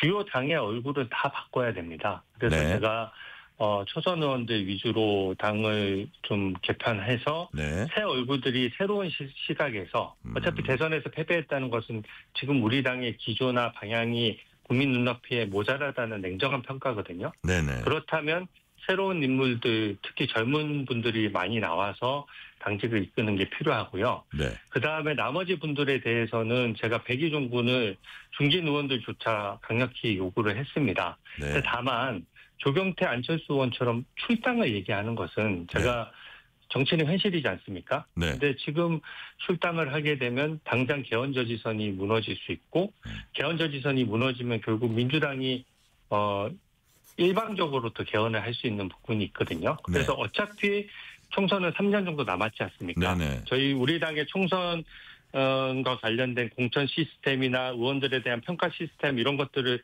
정확히 만들어서 당원 단계에 반영하면 네. 어차피 책임 있는 분들은 당원들이 평가해서 다음 총선에 못 나오게 될 거거든요. 네. 그런데 지금 현재 바로 출당을 시켜버리면 오히려 출당된 분들이 개헌과 관련된 결정권을 갖게 되기 때문에 오히려 더 부당한 거 아니냐. 네. 그래서 물론 저희가 의석수가 한 130석 정도 되면 저부터 나서서 한 20분 정도 강력하게 책임 있는 분 나가십시오 하면 네. 보다 선명할 것 같거든요. 근데 그게 최소한 국민들이 저희 국민의힘이 잘 못했어도 야당으로서의 역할은 최소한 할 수 있는 네. 그런 어떤 의석수는 지금 남겨주신 거거든요. 네네. 그래서 그 의석수의 기능을 최대한 소중하게 생각하고 그걸 마지막 기회로 생각하고 지킬 필요가 있다. 그래서 출당론은 지금 당장 국민의 어떤 눈높이에 조금 모자라는 점이 있더라도 네. 출당이 되는 순간 당의 시스템이 망가지면서 오히려 그 다음부터 일을 못하는 구조가 되기 때문에 그리고 또 그 당내 갈등도 더 격화될 수도 있고. 예. 그래서 사실상 분당이 돼서 당이 쪼개지면 네. 사실은 일당 체제와 똑같아지는 것이거든요. 그래서 저는 민주당의 어떤 계획도 지금 개헌을 다음 지방선거에 마무리하겠다라고 공공연히 얘기하는 상황 하에서 네. 개헌 저지선을 너무 쉽게 얘기하는 것은 곤란하다. 대신에 인적 쇄신은 확실하게 새 얼굴로 다 바꾸고 네. 시스템을 완전히 쇄신해서 네. 문제 있는 분들이 더 이상 당을 좌지우지 못하도록 하고 예. 또 그 과정에서 그분들이 자연스럽게 당의 시스템 하에서 다음에 공천을 못 받게 되는 것이 저는 지금 합리적인 방안이라고 생각합니다. 지금 당장 나가라가 아니라 어쨌든 중진들은 어떤 책임감을 느끼고 백의종군하고 3년 남았기 때문에 무슨 불출마 선언이다 이런 거 하기는 너무 빠르니 그분들은 백의종군 지키고 당의 얼굴을 전면 바꾸고 초선 의원 위주로 전면 바꾸고 그리고 당의 체질이나 시스템을 혁신하는 것부터 시작하겠다 이런 말씀 같네요. 네. 그게 가장 현실적인 방안이라고 생각합니다. 네네. 그래서 이제 보니까 아까도 말씀하셨지만 우리 주진우 의원님은 출마 선언에서도 그러셨어요. 개파 패거리 정치 타파하고 당 분열을 막겠다. 이 당 분열이 당의 가장 큰 암덩어리라고 지금 보시는 건가요? 예. 지금 김문수 후보나 장동혁 후보도 지금 이제 당권 경쟁이 있다 보니까 전환기 씨 유튜브에까지도 지금 나가겠다고 하는 상황이지 않습니까? 근데 그것이 보통은 선거 전략이기 때문에 후보자 자유죠. 하지만 지금 우리 당의 상황이 굉장히 어려운 상황이고 당의 외연을 그렇게 확장하는 것을 막아버리면 결국 쇄신파들이 그분들이 당권을 잡았을 때 쇄신파들도 사실은 이 당에서 계속 남아있을 것인지를 고민할 수가 있는 거고요. 또 조경태 안철수 후보 같은 경우에는 저희 쇄신 방향이나 이런 것들에 저도 대체로 동의합니다. 근데 이것을 인적 쇄신을 너무 강하게 얘기하고 또 거기서도 선명성 경쟁이 벌어지다 보니까 이게 좀 비현실적으로 개혁을 통해서 일을 잘하는 당을 만들어야 되는데 일을 아예 할 수 없는 구조가 되는 것 아니냐 하는 게 저의 우려고 제가 출마한 이유기도 합니다. 네. 당이 뭐 쪼개지거나 막 이래가지고 당이 없어지면 의미가 없다. 그 당은 온전히 유지하면서 완전히 체질을 바꿔야 된다. 이런 말씀이시네요. 예, 그렇습니다. 예를 들어서 그러면 이게 뭐 좀 약간 세부적인 문제일 수도 있습니다만 권영세 전 비대위원장, 이양수 전 사무총장 당원권 정지 문제. 이거는 바람직하다고 보세요? 바람직하지 않다고 보세요? 저는 이 대선 패배와 관련된 원인 분석은요. 굉장히 종합적으로 해야 되는 문제입니다. 그래서 지금 만약에 그 당무감사위원회에서도 선의로 했겠지만 지금 전당대회를 앞두고 각자 대선 패배의 원인에 대해서 당원들도 그렇고 당권 주자들 사이에서도 생각이 엇갈리는 마당에 이것을 먼저 이분들에 대한 판단만 하는 것은 저는 한계가 있다라고 보고요.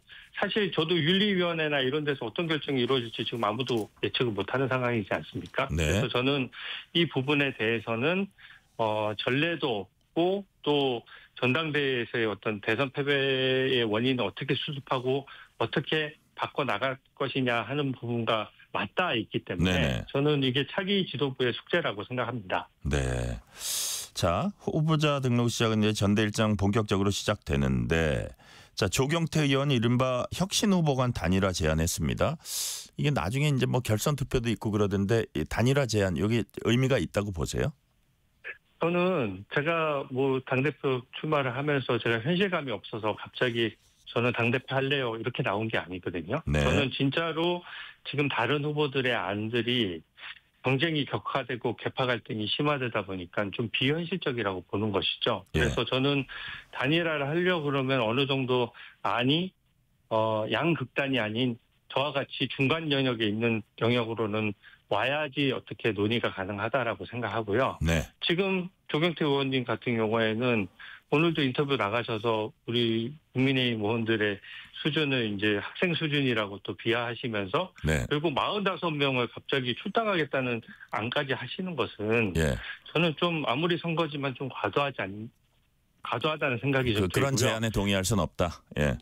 그렇게 45분을 내보내고 나서 당의 어떤 일방적인 개헌도 맞고 당을 잘 운영할 수 있다는 그 방법론을 잘 모르겠어요. 지금 가뜩이나 숫자가 적어서 어떤 여당이 끌고 가는 이슈에 대해서 어젠다도 선점하지 못하고 그거에 대해서 견제도 제대로 못하고 뭐 인사청문회 과정에서도 야당으로서 역할을 제대로 못했다는 것이 지금 일반적인 국민 평가인데 거기다 숫자를 또 반으로 쪼개서 어떻게 역할을 하겠습니까? 저희는 일은 일대로 하면서 당은 당대로 바꿔 나가야 되는 굉장히 어려운 숙제를 하고 있는 상황이거든요. 그래서 그 부분에 대해서는 저는 조금 단일화에 대해서는 현재로서 부정적 입장입니다.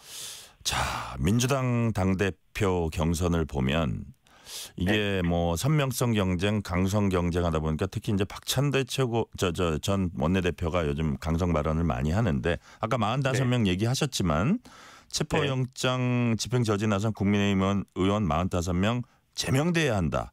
제명 결의안도 발의했어요. 그 제명돼야 한다고 이제 주장을 하고 있고 뭐 윤리특위도 그 여야가 반반씩 하는 거 이거 뭐 내란 조사 제대로 할 수 없다 뭐 이래가지고 여러 가지 이제 강성 발언들이 나오고 있는데 어떻게 보면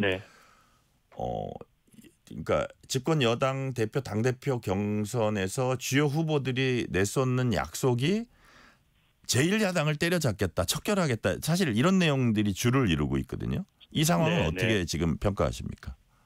이래서 더더군다나 우리 국민의힘이 확실하게 개혁해서 저희가 지지율도 반등시키고 야당 역할을 해야 되는 것이요.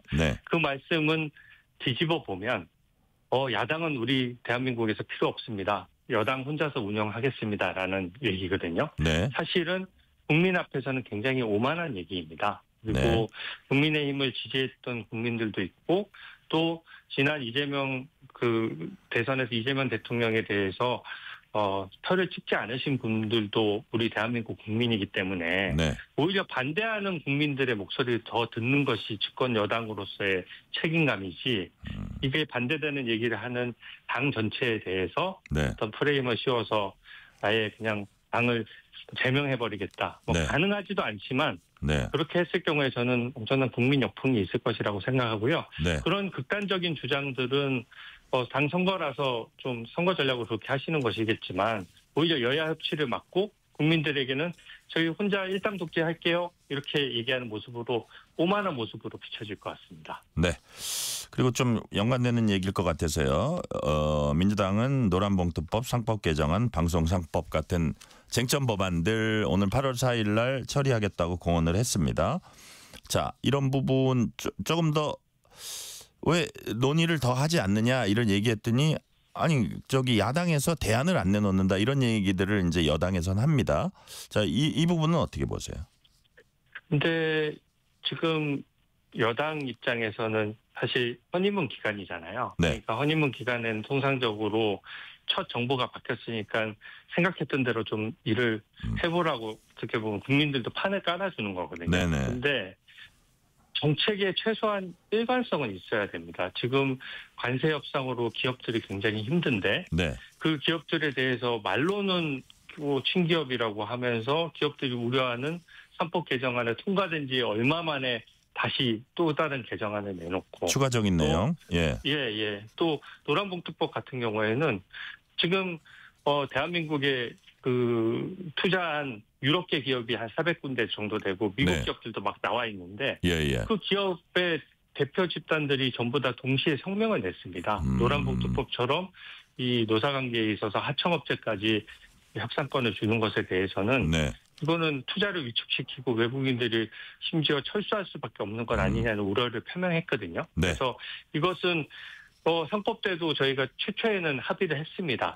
합의를 하는 과정에서 어느 정도 저희 대안도 제시해가면서 협상이 됐는데 그 이후에 불과 2주 만에 또다시 상법을 개정한다? 그러면서 또 다른 대안을 내놔야 된다?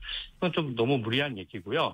관세 협상 때문에 국민의 그 기업들이 정말로 더 힘들어지는 상황에서 딱 그 정부의 일성은 기업들이 힘들지 않도록 저희가 잘 보호하겠다는 식으로 말씀하셨는데 길은 반대로 가고 있는 거거든요. 그래서 이게 어느 한계선을 넘어서면 우리 주식시장에도 악영향을 미칠 수 있고 기업이 또 투자하거나 하는 것도 위축시킬 수 있다는 점을 좀 말씀드리고 싶습니다. 관세협상 말씀하셨는데 그러니까 이 질문 드릴게요. 관세협상에서 이재명 대통령 모습이 보이지 않는다 이런 지적이 있는데 물론 최고 결정권자가 뭐 각 장관들이 열심히 뛰고 있는데 관세협상 자꾸 발언하는 게 협상에 도움이 되냐 이런 신중론도 있는데 과연 협상 결과가 잘못됐을 때 아이고 이건 내 책임 아니다. 뭐 그럴 수는 없겠죠. 물론 최종 책임은 대통령이시니까 거리두기 아니냐는 관측도 있고 좀 이상한 게 예를 들어서 회의를 주재하는 거를 대통령실 비서실장이 주재를 하고 뭐 이런 부분은 좀 어떻게 보세요?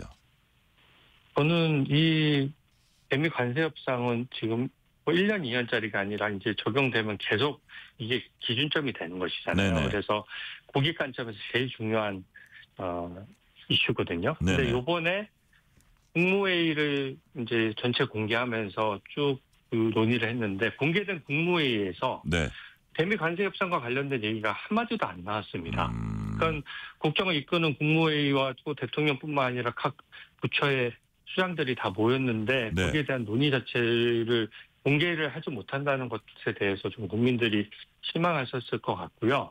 지금 그동안 기존의 그 지난 정부에서 이거를 협상을 좀 서두르려고 할 때 마치 보관이 있는 것처럼 협상을 중단하라고 하면서 탄핵 협박까지 했었거든요. 그래서 사실상 그게 진행이 되다가 중단이 된 상황인데 지금은 시간에 너무 쫓기다 보니까 과연 이 짧은 시간 내에 좀 제대로 협상할 수 있느냐 하는 우려가 있고요. 또 협상하는 기간 중에 또 어제 보니까 민주당 대표 후보들인 정청래, 박찬대 의원님 같은 분들이 중국 전승절 참석을 또 말씀을 하세요. 그거는 조금 뭐 아무리 당내 그 대표 후보 두 분 중에 한 분이 대표가 되시는 거잖아요. 집권 여당에. 근데 그렇게 미국과 협상 중에 굳이 친중 행보를 할 필요가 있느냐. 그리고 그게 또 예민한 시기인데 그런데 문제의식이 있고 이 부분만큼은 이재명 대통령이 직접 회의를 주재하든 주재하지 않든 책임은 대통령님께 돌아가는 거거든요. 그래서 이재명 대통령께서 전면에 나서서 국익을 위해서 좀 더 적극적으로 나서 주셨으면 합니다. 자, 우리 검찰 출신이시니까 이것도 여쭤볼게요. 민주당이 검찰개혁 속도전 벌이고 있습니다. 어떤 게 문제라고 보세요?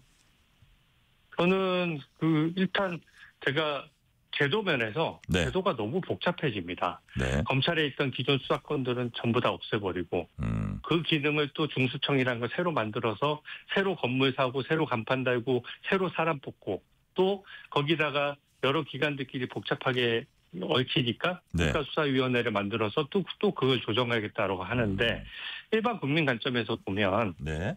변호사를 아무리 선임해도 자기 사건이 어떻게 돼 있는지를 굉장히 파악하기 어렵고 비용만 늘어나는 구조거든요. 그래서 일단 국민이 불편해지고 네. 예산이 중복적으로 중복적으로 낭비가 되는데 네. 이것도 문제지만 이 의도도 저는 맞지 않다라고 보는 것이 결국 달라지는 것은 중수청이라는 걸 만들어서 검찰이 기존에 하던 수사 기능을 하는 그 중수청 수사관들을 이번 정부가 전원 다 뽑게 되는 거거든요. 네. 그래서 사실 검사들 같은 경우에는 정권과 상관없이 1년에 조금씩 충원이 되면서 정부와 상관없이 객관적으로 실력과 어떤 중립성을 확보해 나가는 과정이 있는데 네. 중수청은 갑자기 특정 기능을 다 없애버리고 중수청으로 가야 되니까 중수청 수사관들은 전부 다 민주당이 뽑게 되는 문제가 있는 것이죠. 네. 마지막으로 공수처에서 우리가 한번 봤지 않습니까? 공수처를 갑자기 만들고 공수처 수사관을 문재인 정부에서 다 뽑았거든요. 네. 공수처 검사들과.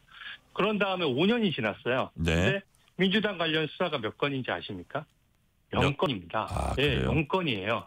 그러니까 이게 어떤 정당성을 확보하려고 그러면 이 정보기관으로서 어떤 정권이 들어오든지 간에 객관적으로 가동될 수 있도록 하는 게 헌법 체계에 맞는 것인데 공수처처럼 또 중수청은 민주당 관련된 수사는 안 하겠죠. 그러니까 그것은 정치적 중립이 떨어지면서 국민에게 결국 손해가 돌아간다는 점을 말씀드리고 싶습니다. 네, 질문 이제 시간 관계상 2개만 더 드릴게요. 이진숙, 강선우 장관 후보자 2명 낙마했고 민정수석 낙마했습니다. 최근엔 최동석 인사혁신처장 둘러싸고 논란이 끊이지 않고 있습니다.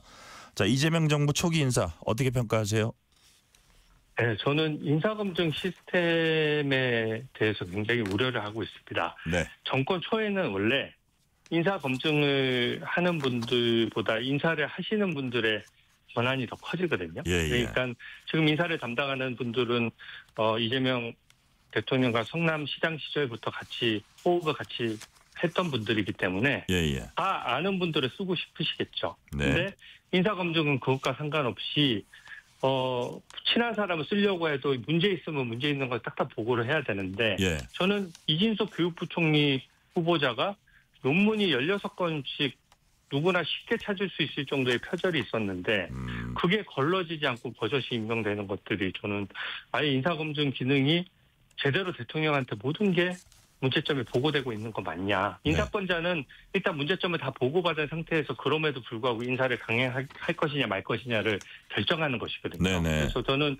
인사검증에서 못 걸러냈다면 문제고 걸러냈는데 그게 제대로 보고되지 않았다면 더욱 문제다 이렇게 보고 있는 거고요.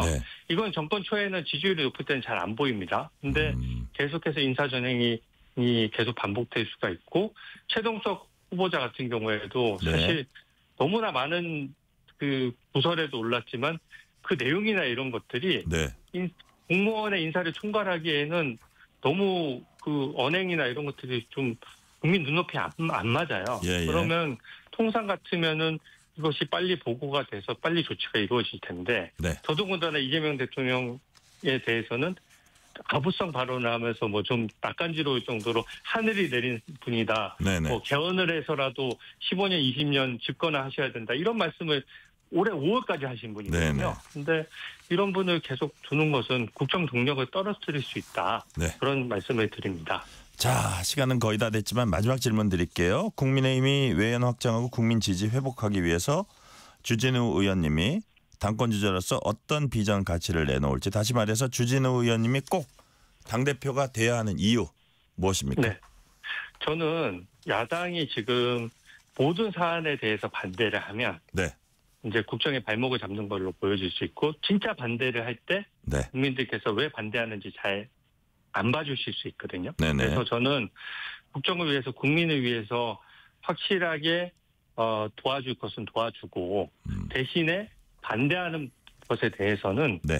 사실 대안까지 제시를 해야 됩니다. 그래서 국민에게 선택권을 드리는 것이 저는 야당의 역할이라고 생각하거든요. 이번에 네네. 부동산 대책 발표됐을 때도 저희가 중국인 역차별 문제를 말씀드려서 네. 여당도 지금 그 이슈를 따라오고 있거든요. 네. 그런 식으로 국민들이 불편해하는 부분에 문제점을 제기하고 대안을 제시해야 되고요. 네. 그러기 위해서는 현실적으로 107석밖에 안 되기 때문에 예. 저는 당이 그 대의를 위해서 단합하고 좀 일부터 먼저 해보자. 일을 네. 하면서 국민의 좀 신뢰를 조금씩 얻어나가서 지지율을 회복해야지 어떤 한 수를 둔다고 갑자기 지지율이 드라마틱하게 반전할 리는 없다라고 생각합니다. 네, 오늘 말씀 여기까지 듣겠습니다. 지금까지 국민의힘 당대표 출사표 던진 주진우 의원이었습니다. 말씀 감사합니다. 네, 감사드립니다. 편지 왔습니다. 퇴근길 지친 당신에게 힘이 되는 뉴스를 전해드립니다. 매일 저녁 당신과 함께 읽는 세상 이야기. KBS 1라디오 뉴스레터 K.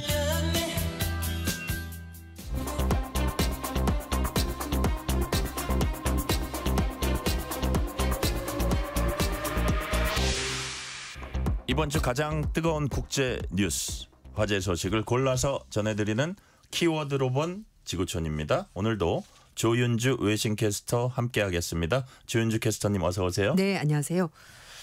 자, 러시아 캄차카 반도에서 규모 8.7의 강진이 일어났습니다. 흔들리는 불의 고리. 이렇게 키워드 주셨는데 네. 인명 피해, 뭐 재산 피해 이런 거 보고된 게 있습니까? 일단 부상자가 있긴 한데요. 중상자는 없다고 하는데 네. 현지 시각으로 오늘 오전입니다. 11시 네. 24분. 우리 시각으로 오늘 아침 8시 24분에 캄차카 반도 주도에서 해상으로 133km 떨어진 북태평양 해상에서 지진이 발생했는데요. 네. 미국의 지질조사국이 처음에는 규모 8이다라고 발표했다가 이걸 8.6, 8.7 그리고 최종적으로 8.8로 상향 조정했고요. 네. 첫 번째 지진 발생하고 나서 규모 6.9, 6.3의 강진도 발생했습니다. 지금 사할린주 부크르스키 지역에 비상사태가 선포가 됐고 네. 주민들도 고지대로 이동했고요. 캄차카 반도 해안 지역 주민들에게도 역시 대피령이 내려진 상황인데 지금 인터넷에 소셜미디어상에서 네. 쓰나미로 밀려온 바닷물 때문에 해안 마을이 물에 잠기는 장면 그리고 건물들이 휩쓸려가는 장면 이런 것들이 공유가 되고 있습니다. 일부 지역에서 3에서 4m 쓰나미가 관측이 됐다고 하고요. 러시아 측 얘기를 따르면 네. 규모 8.8의 지진은 러시아 극동 지역에서 1952년 이후 73년 만에 우와. 가장 큰 규모의 지진이라고 설명을 했습니다. 그러니까요. 야, 불의 고리 이거 좀 무서운 생각도 드는데 뭐 일본 러시아 쓰나미주의보 하와이 호놀룰루에도 주민 대피령이 내려졌다고 해요. 네. 그러니까 러시아가 있고 네. 그 밑으로 일본, 대만, 필리핀 이렇게 내려가고요. 오른쪽으로 알래스카, 이제 미국, 캘리포니아 이렇게 내려갑니다. 그래서 예. 그 중간에 하와이가 있는데 하와이 지역에도 지금 말씀하신 것처럼 호놀룰루 지역에는 주민 대피령이 내려졌고요. 뭐 필리핀 이런 지역도 쓰나미 대비 중에 있습니다. 네. 일본 기상청도 홋카이도, 혼슈 태평양 연합부 이 지역은 쓰나미 경보 내렸고요. 규슈 그리고 시코쿠 태평양 연안부, 홋카이도 북부 지역에 쓰나미 주의보를 내렸습니다. 네. 뭐 쓰나미가 있을 거다는 얘기가 있었는데 일단 이와테현 구지항에 높이 1.3m의 쓰나미가 도착했고요. 일본은 아직까지 특별한 피해는 없긴 합니다만 일본이 2011년 동일본 대전이 겪지 않았습니까? 그렇죠. 그래서 예방적인 차원에서 선제적으로 3개 고속도로 구간은 통행을 금지시켰고요. 41개 노선의 열차 운행도 다 중단시켰고 후쿠시마 원전 여기 일하던 근로자들은 다 전원 철수한 상태입니다. 필리핀뿐만 아니라 뉴질랜드까지도 지금 지진에 대비를 하고 있는데 아직까지 이렇다 할 만한 피해 상황 보고되지 않았고 어쨌든 이 캄차카 반도가 불의 골에 속한 지역이기 때문에 네. 크고 작은 여진이 있었다고 합니다. 네. 이번 키워드는 남의 돈으로 생색내기. 네. 과연 무슨 일일까요? 미국이 세계 각국 상대로 관세 협상 벌이고 있는데 네. 근데 미국 의회가 관세 수입을 미국인들에게 나눠주는 법안을 발의를 했어요. 네. 남의 돈으로 생색을 내려고 합니다. 지금. 되게 약간 화날라 그러는데. 네, 약간 얄밉죠. 예. 네. 미국 정부가 관세 수입을 활용해서 전 국민에게 1인당 최소 $600 돈으로 네. 83만 원을 지급하자는 법안이 미국 의회에 발의가 됐습니다. 조시 홀리 상원의원, 이제 공화당 의원인데요. 네. 관세 때문에 물가가 올라가니까 그 부담 줄여주기 위해서 환급금으로 미국 국민들에게 1인당 $600를 주십다라고 이제 네. 법안을 발의한 건데요. 홀리 의원에 따르면 미국의 관세 수입이 올해 1,500억 달러 돈으로 200조 원이 넘을 거라고 합니다. 그래서 이걸 미국 국민들에게 돌려준다고 하는 건데 트럼프 대통령이 25일 날 관세 환급 여부에 대해서 기자들로부터 질문을 받았는데 네. 약간의 환급은 나도 고려하고 있다라고 밝혔고요. 하지만 일단은 가장 먼저 해야 될 일이 정부의 부채를 줄이는 것이다. 이렇게 말을 했다고 합니다. 미국 정부가 코로나19 확산 때 경기 부양위해서 미국 국민들에게 1인당 $600 지원금을 준 적이 있다고 하는데요. 근데 그때는 사실 전 세계가 마찬가지였습니다. 직장을 잃는 사람도 있고 네. 소득이 줄었기 때문에 $600 주는 건데 지금 미국 국민들에게 $600 준다. 이건 좀 문제가 있다는 지적이 있는데요. 네. 왜냐하면은 지금 미국의 물가가 높은 상황인데 여기다가 또 돈을 풀어준다. 그러면 물가가 더 오를 거거든요. 그래서 결국 이렇게 하는 것보다는 재정 적자 막는 것이 맞는데 결국 돈을 준다면은 적자가 또 늘어나게 되니까 그렇죠. 예. 사실 조삼모사이라서 사실 좋은 정책을 볼 수가 없긴 합니다만 어쨌든 돈을 준다고 하면 또 미국 국민들이 어떻게 반응할지 이건 좀 봐야 될 것 같습니다. 그러니까요. 이거 우리가 딴 데서 받은 거야 뭐 이런 거네요. 그렇죠. 와, 이번에도 트럼프 얘기입니다. 트럼프 네. 대통령이 억만장자 성범죄자인 제프리 앱스타인과 관계 연관성 좀 부인하고 있지만 네. 상황이 이렇게 뭐 트럼프가 원하는 대로는 안 흘러가고 있는 것 같아요. 맞습니다. 여기에 앱스타인의 전 연인 길레인 맥스웰이 어떤 사건의 열쇠를 쥐고 있나 봐요. 네, 그렇습니다. 제프리 앱스타인과 관련된 여러 가지 의혹이 나오면서 네. 트럼프 대통령의 지금 상황이 별로 좋지가 않은데요. 이런 가운데 앱스타인의 연인이었던 길레인 맥스웰이 사건의 열쇠를 가지고 있다. 뭐 이런 얘기가 나오고 있습니다. 맥스웰은 한때 앱스타인과 교제하면서 사교계를 활보했었던 그런 사람이고요. 두 사람 사이가 사실 연인 관계이긴 합니다만 성범죄자 공범입니다. 왜냐하면은 맥스웰이 앱스타인에게 미성년자들을 공급해주는 포주 역할을 했었거든요. 굉장히 좀 이상한 관계입니다. 예, 연인이면서 그런 이상한 짓을 한 건데 결국 이런 모든 범죄가 유죄로 드러나면서 지금 20년형 선고받고 네. 수감이 돼 있는데요. 문제는 맥스웰이 트럼프 대통령에게 최대한 협조를 해서 사면을 받지 않겠는가라는 얘기가 나오는데 이유는 투두 블랑시 미 법무부 차관이 25일 날 플라주에 있는 연방교도소에 가서 맥스웰과 2차례 면담을 가졌기 때문입니다. 차관이요? 네. 블랑시 차관은 법무부가 추가로 정보를 파악을 해서 적절한 시기에 공개하겠다라고 밝혔는데요. 맥스웰 측의 변호사는 법무차관과의 면담 내용은 공개하지 않았고요. 예. 어쨌든 앱스타인과 관련된 진실이 곧 밝혀질 거다 이렇게 말했다고 합니다.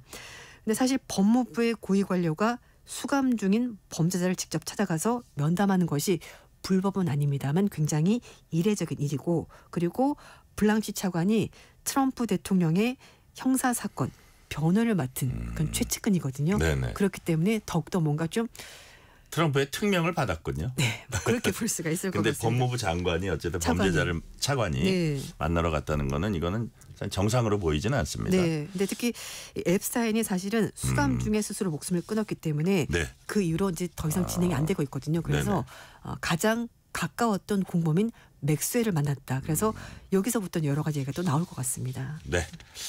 근데 트럼프 강성 지지 세력 마가가 네. 앱스타인 관련 파일 공개하라고 이제 정부를 압박했는데 트럼프 지지 세력이 파일 공개를 요구하는 이유가 뭘까요? 네. 마가 측에서는요. 예. 사실 트럼프 대통령과 앱스타인은 관련이 없다라고 보는 겁니다. 그 파일에 민주당과 관련된 유력한 인사들이 대부분 들어있다라고 보고 트럼프가 아니고 민주당 인사들이다. 네. 이거를 보여주기 위한 거라 네. 이거죠. 근데 마가는 그렇게 생각을 하고 있었는데 네. 문제는 본디 법무장관이 네. 그런 마가들의 요구를 받아들여서 지난 7일 날 입장을 밝혔는데요. 예. 뭔가 있는 것처럼 그전 얘기를 했었는데 명단에 아무것도 없다. 추가할 내용이 없다라고 말하면서 수사사항도 특별히 말할 것이 없다라고 말하면서 마가 측에서 강력히 반발한 겁니다. 네. 그래서 이제 트럼프 지지 성향의 여러 팟캐스트 인플루언서들이 맥스웰을 만난 걸 가지고 이제 다시 얘기를 하는 겁니다. 아 그래 그녀가 뭔가 알고 있을 거다. 진실을 말해줄 거라고 말하면서 맥스웰을 통해서 지금 전국에 어떤 변화를 추구하고 있는데 네. 하지만 그것도 만만치가 않습니다. 왜냐하면은 미국 언론들이 지금 트럼프 대통령과 앱스타인이 관련된 여러 가지 얘기를 계속 보도하고 있거든요. 네. 뭐 이상한 그림에 사인을 해줬다부터 시작해가지고 생일 파티에 갔었다. 그리고 트럼프 대통령의 두 번째 결혼식에 앱스타인이 왔었습니다. 그러니까 두 사람이 굉장히 가까웠던 사이다라고 얘기하는데요. 하지만 트럼프 대통령은 2004년 이후에 두 사람 사이가 나빠져서 더 이상 관계를 맺지 않았고 네. 사실 뭐 끝난 사이다 이렇게 얘기를 하는데 어쨌든 미국 언론들은 계속해서 관련된 보도를 하고 있습니다. 네. 시간은 거의 다 됐지만 네. 짧게 질문 하나 드릴게요. 인도네시아 발리에선 원숭이들이 관광객 고가 물건을 훔치는 일이 자주 일어나는데 이 악동 원숭이들이 신기하게도 네. 자기들이 훔친 물건하고 먹을 거 교환을 할 줄 안다면서요. 네. 그 사원에 원숭이가 600마리 정도 살고 있다고 해요. 예. 근데 이 원숭이가 사원을 지키는 영적 수호자. 그래서 사람들이 그냥 가만히 내버려 두는데 관광객들이 가지고 있는 휴대전화, 네. 뭐 안경, 이렇게 예. 비싼 물건들을 원숭이가 가져가는데 문제는 비싼 물건과 싼 물건을 구별할 줄 안다는 거예요. 와. 그래서 비싼 물건을 가져갔을 때는요. 예. 사람들이 뭔가를 좀 많이 줘야 됩니다. 먹을 것도 과일도 더 줘야 되네요. 많이 줘야 돼요. 네. 그러면 돌려주고 싼 물건은 몇 개 간단한 것만 줘도 돌려준다는 거죠. 그래서 관광객들이 거의 뭐 사기 집단이다라고 말할 정도로 굉장히 놀란다는데 이게 원래 원숭이한테 먹을 거 주지 마라 그랬었다고요. 그랬더니 원숭이가 물건을 훔치기 시작한 겁니다. 그래서 그래요? 훔친 물건과 먹을 것을 바꾸는. 야, 그런 자력갱생이네요. 네, 그렇습니다. 오늘 말씀 여기까지 듣겠습니다. 키워드로 본 지구촌 지금까지 조윤주 외신캐스터였습니다. 말씀 감사합니다. 네, 감사합니다.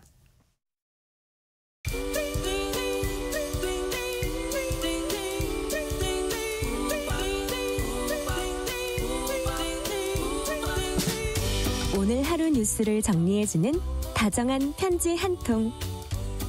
KBS 일라디오 뉴스레터 K.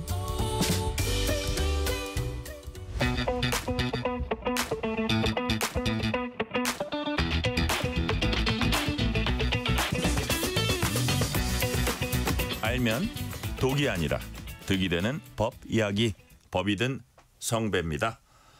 매주 수요일 깊이 있는 법 지식 잔에 꽉꽉 채워서 쉽게 풀어주는 분입니다. 오늘도 박성배 변호사 나오셨습니다. 박성배 변호사님 어서 오세요. 안녕하세요. 법이든 성배 박성배 변호사 나왔습니다. 네.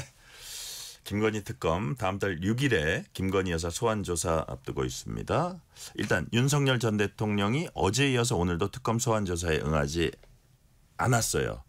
자, 몸이 안 좋다는 건데 변호인 서연님도 하지 않고 불출석 사유서도 내지 않았다고 합니다. 이유가 뭘까요?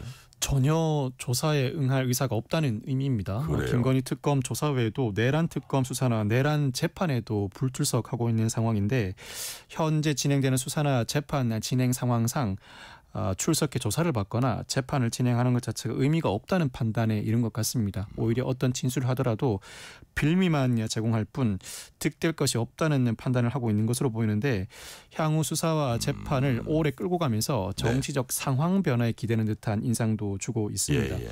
특히 김건희 특검이 조사하고 있는 명태균 의혹과 관련해서는 현재 그 의혹 대상인 죄명이 정치자금법 위반, 공직선거법 위반, 뇌물 등입니다. 이들은 모두 김 여사와 윤 전 대통령 등이 공모하는 형태여야 성립 가능한 범죄인데 내란 특검이 수사하고 있는 각종 사건과 달리 김건희 특검은 반드시 윤 전 대통령 피의자 조사를 해야 기소할 수 있습니다. 그렇죠. 기소조차도 상당히 어렵게 하기 위한 의도가 깔려 있는 것으로 보입니다.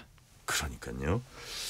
자, 그런데 이렇게 계속 안 나오니까 특검이 오늘 오후에 윤 전 대통령 체포영장 청구했습니다. 네.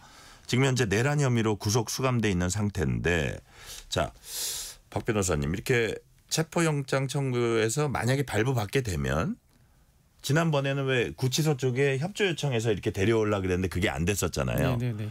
그거보다는 좀 이렇게 강제 구인할 가능성은 높아지는 겁니까? 그렇지는 않습니다. 그래요? 이미 윤 전 대통령은 서울구치소에 입감된 상황인데 내란 특검이 앞서 특수 공무집행 방해 등으로 구속영장을 발부받았기 때문입니다. 네네. 영장을 발부받은 이후에 수사 단계에서는 이 내란 특검은 이미 발부받은 구속영장의 효력에 기해서 구인 조치를 취할 수 있습니다. 지금은 그조차도 못합니다. 그 이유는 이미 구속 기소하는 상황이라 재판 단계에서는 검찰과 피고인은 대등 당사자이기 때문입니다. 그런데 이와 별개의 혐의로 조사를 진행하고 있는 김건희 특검의 경우에는 예. 강제 구인 조치를 취하기 위해서는 별개의 구속영장이나 체포영장을 발부받아야 합니다. 이에 따라서 체포영장을 청구한 것이고 특검이 다르군요. 지금. 예, 조사 대상이 다르기 때문입니다.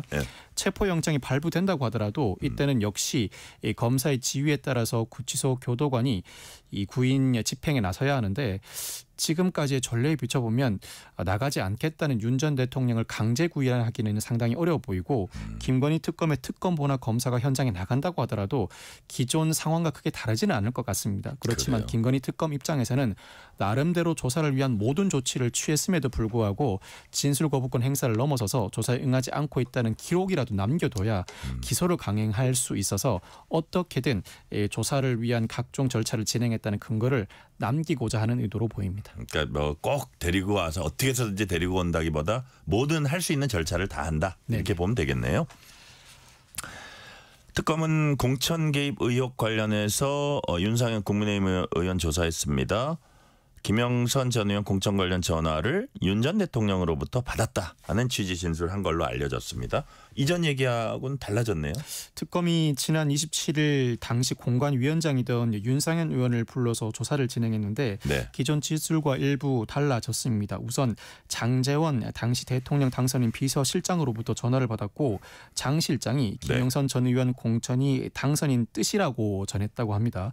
또한 윤 전 대통령과도 통화를 하긴 했습니다만 결국 자신이 나서서 김영선 전 의원을 공천하기 위한 실행 행위는 한 바가 없다고 진술했습니다. 즉 윤 전 대통령이나 장제원 전 비서실장으로부터 전화를 받은 것은 사실이지만 자신은 공천 개입에 관여한 바가 없다는 취지의 진술로 요약되는데 아마 조사를 받게 되면 기존의 조사를 받기 전 의혹 제기 단계에서는 나름대로 항변할 수 있는 여지가 충분한 반면 막상 조사를 받게 되면 각종 물증이나 관련자들 진술을 제시받게 됩니다. 이 상황에서 무작정 누군가와 통화하지 않았다고 부인하는 것은 매우 어렵습니다. 나름대로 통화를 했지만 그 당시 통화 내용이 이러이러한 내용이었고 정작 본인은 문제되는 행위에 가담하지 않았으니 죄가 성립하지 않는다는 취지의 답변을 하는 것이 최선인데 그 수순을 그대로 따른 것으로 보입니다. 무작정 전화는 부인이. 받았고 근데 내가 그 메시지는 전하지 않았다. 뭐 그렇습니다. 이런 얘기를 하고 있더라고요. 메시지를 전하지도 않았고 자신이 실행 행위에 가담한 적도 없다. 무작정 부인은 상당히 어렵습니다. 그러니까요. 자. 만약에 윤상현 의원이 됐건 윤석열 전 대통령이 됐건 김건희 여사가 됐건 공천에 개입한 혐의가 재판에서 확정된다면 어떤 형을 받을 수 있습니까? 공직선거법 위반이나 업무방해죄가 성립할 수 있는데 특히 윤 전 대통령이 이 사건으로 공직선거법 위반 유죄 판결을 받게 된다면 적어도 벌금 100만 원 이상 즉 당선 무효형에 해당하는 형은 받을 것이 자명합니다. 물론 혐의가 인정됨을 전제로 하는 것입니다. 그런데 당선 무효형을 선고받게 될 경우에는 공직선거법에 따라서 당선이 무효로 된 사람은 보전받은 금액을 반환하여야 합니다. 특히 그러니까 당선 무효라는 게 대통령 당선 무효요. 그렇죠. 대통령 선거의 경우에는 정당 추천 후보자의 경우 추천 정당이 반환할 의무가 있습니다. 만약 이 사건으로 윤 전 대통령이 이 공직선거법 위반 벌금 100만 원 이상이 확정된다면 이때는 국민의힘이 직접 보전받은 비용을 반환할 의무를 부담하게 되는데 당시 선거 보조금이 397억 원에 이릅니다. 이 397억 원이라면 양 거대 정당의 보유 자산이 1,000억 원 미만인 것으로 알려져 있어서 국민의힘의 근간이 상당 부분 흔들릴 수 있습니다. 물론 실제로 그와 같은 일이 벌어진다면 각종 기타금이나 후원금이 쇄도할 가능성도 배제하지 못합니다만 현재로서는 그 금액은 상당히 부담스러운 금액임은 자명합니다. 그러니까 그 전에 민주당이 당시 이재명 대표 확정이 되면 400억 원 어떤 그게 그대로 지금 국민의힘에 와 있군요. 그 상황이. 자, 다음으로 이제 가장 요즘 관심을 끌고 있는 게 이른바 목걸이입니다. 김건희 특검이 조사하고 있는 핵심 물증 목걸이에 관한 내용 알아보겠습니다. 의혹의 목걸이가 2개입니다. 그 2개에 어떤 사연이 있는지 어떤 의심을 받고 있는지 정리를 좀 해주세요. 우선 반클리프 아펠 목걸이입니다. 김 여사가 2022년 6월 윤 전 대통령 취임 직후에 윤 전 대통령과 함께 나토 정상회의에 동행합니다. 동행 과정에서 6,200만 원 상당의 반클리프 아펠 목걸이 등 고가의 장신구를 착용한 모습이 포착돼 논란이 일었습니다. 그 이유는 윤 전 대통령 공직자 재산 신고에 이와 같은 고가의 장신구가 드러나지 않았기 때문입니다. 이는 공직자윤리법 위반 문제인데 네. 사실 이 문제는 크게 불거질 사안은 아니죠. 그런데 당시 이 문제가 불거졌을 당시에는 대통령실이 지인에게 빌린 것이라고 해명했는데 네. 이 사건 수사가 본격적으로 진행되자 최근 김 여사 측은 말을 바꿔서 순방 당시 장신구들은 모조품이라고 주장하고 있습니다. 네. 또 하나의 목걸이는 그라프 제품인데 바로 네. 통일교 2인자로 알려진 윤 전 본부장이 건진법사 전성백 씨를 통해서 김건희 여사에게 전달하였다고 지목된 목걸이입니다. 다만 전 씨는 김 여사에게 전달하지 않고 잃어버렸다고 주장하고 있는데 네. 이 그라프 제품은 아직까지 발견하지 못한 상황입니다. 참고로 반클리프 아펠 목걸이는 우연히 발견되었는데 네. 김건희 특검이 지난 25일 김 여사 오빠 장모 집에 대해서 공흥지구 특혜 의혹으로 압수수색 영장을 집행하고 있었습니다. 그런데 그 과정에서 이 반클리프 아펠 목걸이가 발견되었고 이 목걸이가 김 여사가 나토에 동행하였을 당시에 착용하였던 목걸이로 추정되는 목걸이 찾으려고 간 건 아니었네요. 그 목걸이를 찾으러 간 건 아니었습니다. 예. 이 목걸이가 발견되자 의심스럽다 보니 당장 공흥지구 특혜 의혹 압수수색으로는 압수수색 영장을 집행하지 못하니 따로 김건희 특검은 뇌물로 압수수색 영장을 별도로 발부받아서 그걸 발견한 다음에 별도로 발부받았군요. 예, 별도로 발부받아서 반클리프 아펠 목걸이를 압수수색하기에 이른 것입니다. 네. 자, 근데 이게 이제 가품, 모조품으로 보고 있습니다. 그래서 진품은 어딘가 있고 모조품으로 이거 바꿔치기 한 게 아니냐. 이게 특검이 이렇게 의심하고 있는 거죠? 이 특검은 이 반클리프 아펠 목걸이 정밀 감정한 결과 모조품이라는 것을 확인했습니다.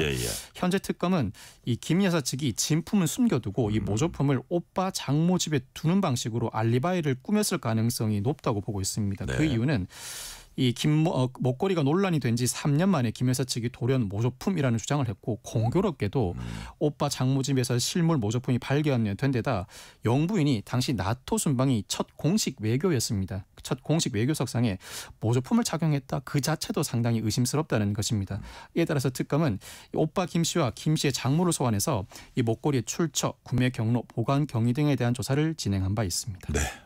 그래서 나토 목걸이 이렇게 이제 사람들이 부르고 있는데 자, 근데 특검이 그 목걸이 찾은 그 오빠 장모 집에서 고가의 이호환 화백 그림, 현금 뭉치도 발견했다고 합니다. 이거는 조금 더 조사를 해봐야 될 것 같아요. 이 부분은. 이유한 그림의 경우에는 이 진품 감정서와 함께 발견됐는데 From Point 즉 점으로부터라는 작품의 연작 중 하나로 20억 원 이상의 가치로 알려져 있습니다. 그 외에도 현금 뭉치도 발견됐다고 하는데 이 목걸이, 이유한 그림, 현금 뭉치 모두 뇌물 압수수색 영장을 통해서 압수수색이 이루어졌습니다. 현재 김건희 특검의 수사 대상은 모두 16개인데 아마 수사 대상으로 수사를 진행하는 과정에서 인지한 관련 사건도 수사할 수 있다고 그 범위가 포괄적으로 규정되어 있습니다. 지금까지 우리가 전혀 들어보지 못한 엉뚱한 사건과 관련된 목걸이 등이라기보다는 기존 수사 대상이던 사건에서 누군가로부터 전달되었을 가능성이 높아 보이는 것이 현재까지의 예상이라고 할 수 있습니다. 무엇보다도 뇌물죄가 적용되기 위해서는 직무 관련성, 대가 관계가 인정되어야 하는데 김 여사는 민간인인 만큼 정치인이나 공무원 등 누구 한 명이라도 공범 관계가 형성되어야 합니다. 현재 특검은 아마 윤 전 대통령과의 공모 관계를 그리고 있는 것으로 보입니다. 네. 특검은 김건희 여사의 샤넬 신발도 압수했습니다. 그런데 사이즈가 문제라고요? 이거 무슨 얘기입니까? 특검이 이 김 여사의 서초동 사저에 대한 압수수색을 진행하는 과정에서 샤넬 신발 12켤레를 발견합니다. 그런데 통일교 2인자로 알려진 윤 전 본부장이 건진법사를 통해 전달하였다는 샤넬백 2개, 이 샤넬백 2개를 김 여사 측근인 유경옥 전 행정관이 다른 가방 3개와 샤넬 신발로 교환했습니다. 이 교환 자체는 확인이 되었는데 그때 교환되었던 샤넬 신발이 치수가 250mm라고 합니다. 그런데 서초동 사저 압수수색 과정에서 발견된 샤넬 신발은 그 수치가 260mm라고 합니다. 그렇다면 평소 김 여사가 착용하는 신발이 260mm라면 통일교로부터 전달되었다는 샤넬 신발이 250mm다. 실제로 김 여사에게 전달되지 않은 것 아닌가라는 의심이 제기될 만한 대목입니다. 250이냐 260이냐. 그래서 이제 이게 특검 입장에서 이거 뭐지 하고 예상치 못한 상황일 수도 있어요. 반면에 압수수색을 예상하고 김 여사가 신발을 바꿔치기 한 게 아니냐. 근데 그거는 조사하면 나오는 거잖아요.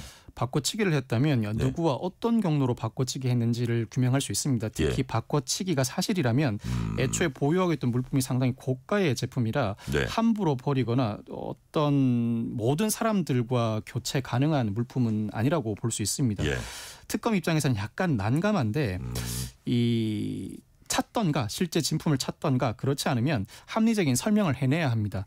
김건희 여사의 발 치수가 250이라든지 즉 260에서 250 사이에서 자유롭게 신발을 신는다든지 250과 260 사이에서는 유의미한 다른 점이 없다든지 평소 제품에 따라서 다른 치수를 구해 신는다든지 나름대로 설명을 해나가야 하는데 현재까지의 난관은 큰 난관이라기보다는 수사를 진행하는 과정에서 사건 실체관계 전반을 규명해내야 하고 신발 치수와 관련해서도 나름대로 전반적인 사실관계를 규명해낸다면 큰 문제 없이 논란을 돌파해 나갈 것이고 그렇지 않고 뇌물죄 전반을 구상하지 못한다면 이 신발 치수도 불기소 처분에 강력한 근거로 작용할 가능성이 있습니다. 네, 우리가 지금 박성배 변호사님 얘기 들어보니까 특검 수사 과정에서 목걸이니 신발이니 그림이니 이런 것들이 등장합니다.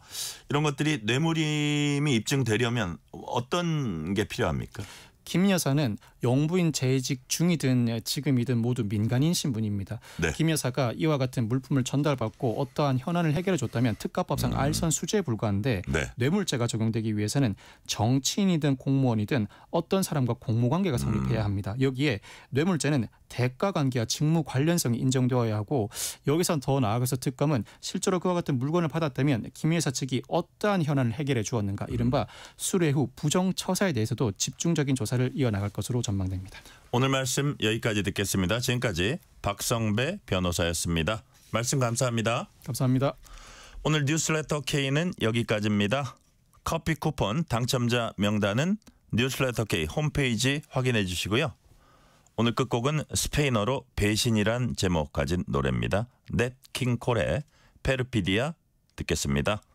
오늘도 함께해 주신 청취자 여러분 진심으로 감사드립니다. 지금까지 뉴스레터 K 전종철입니다.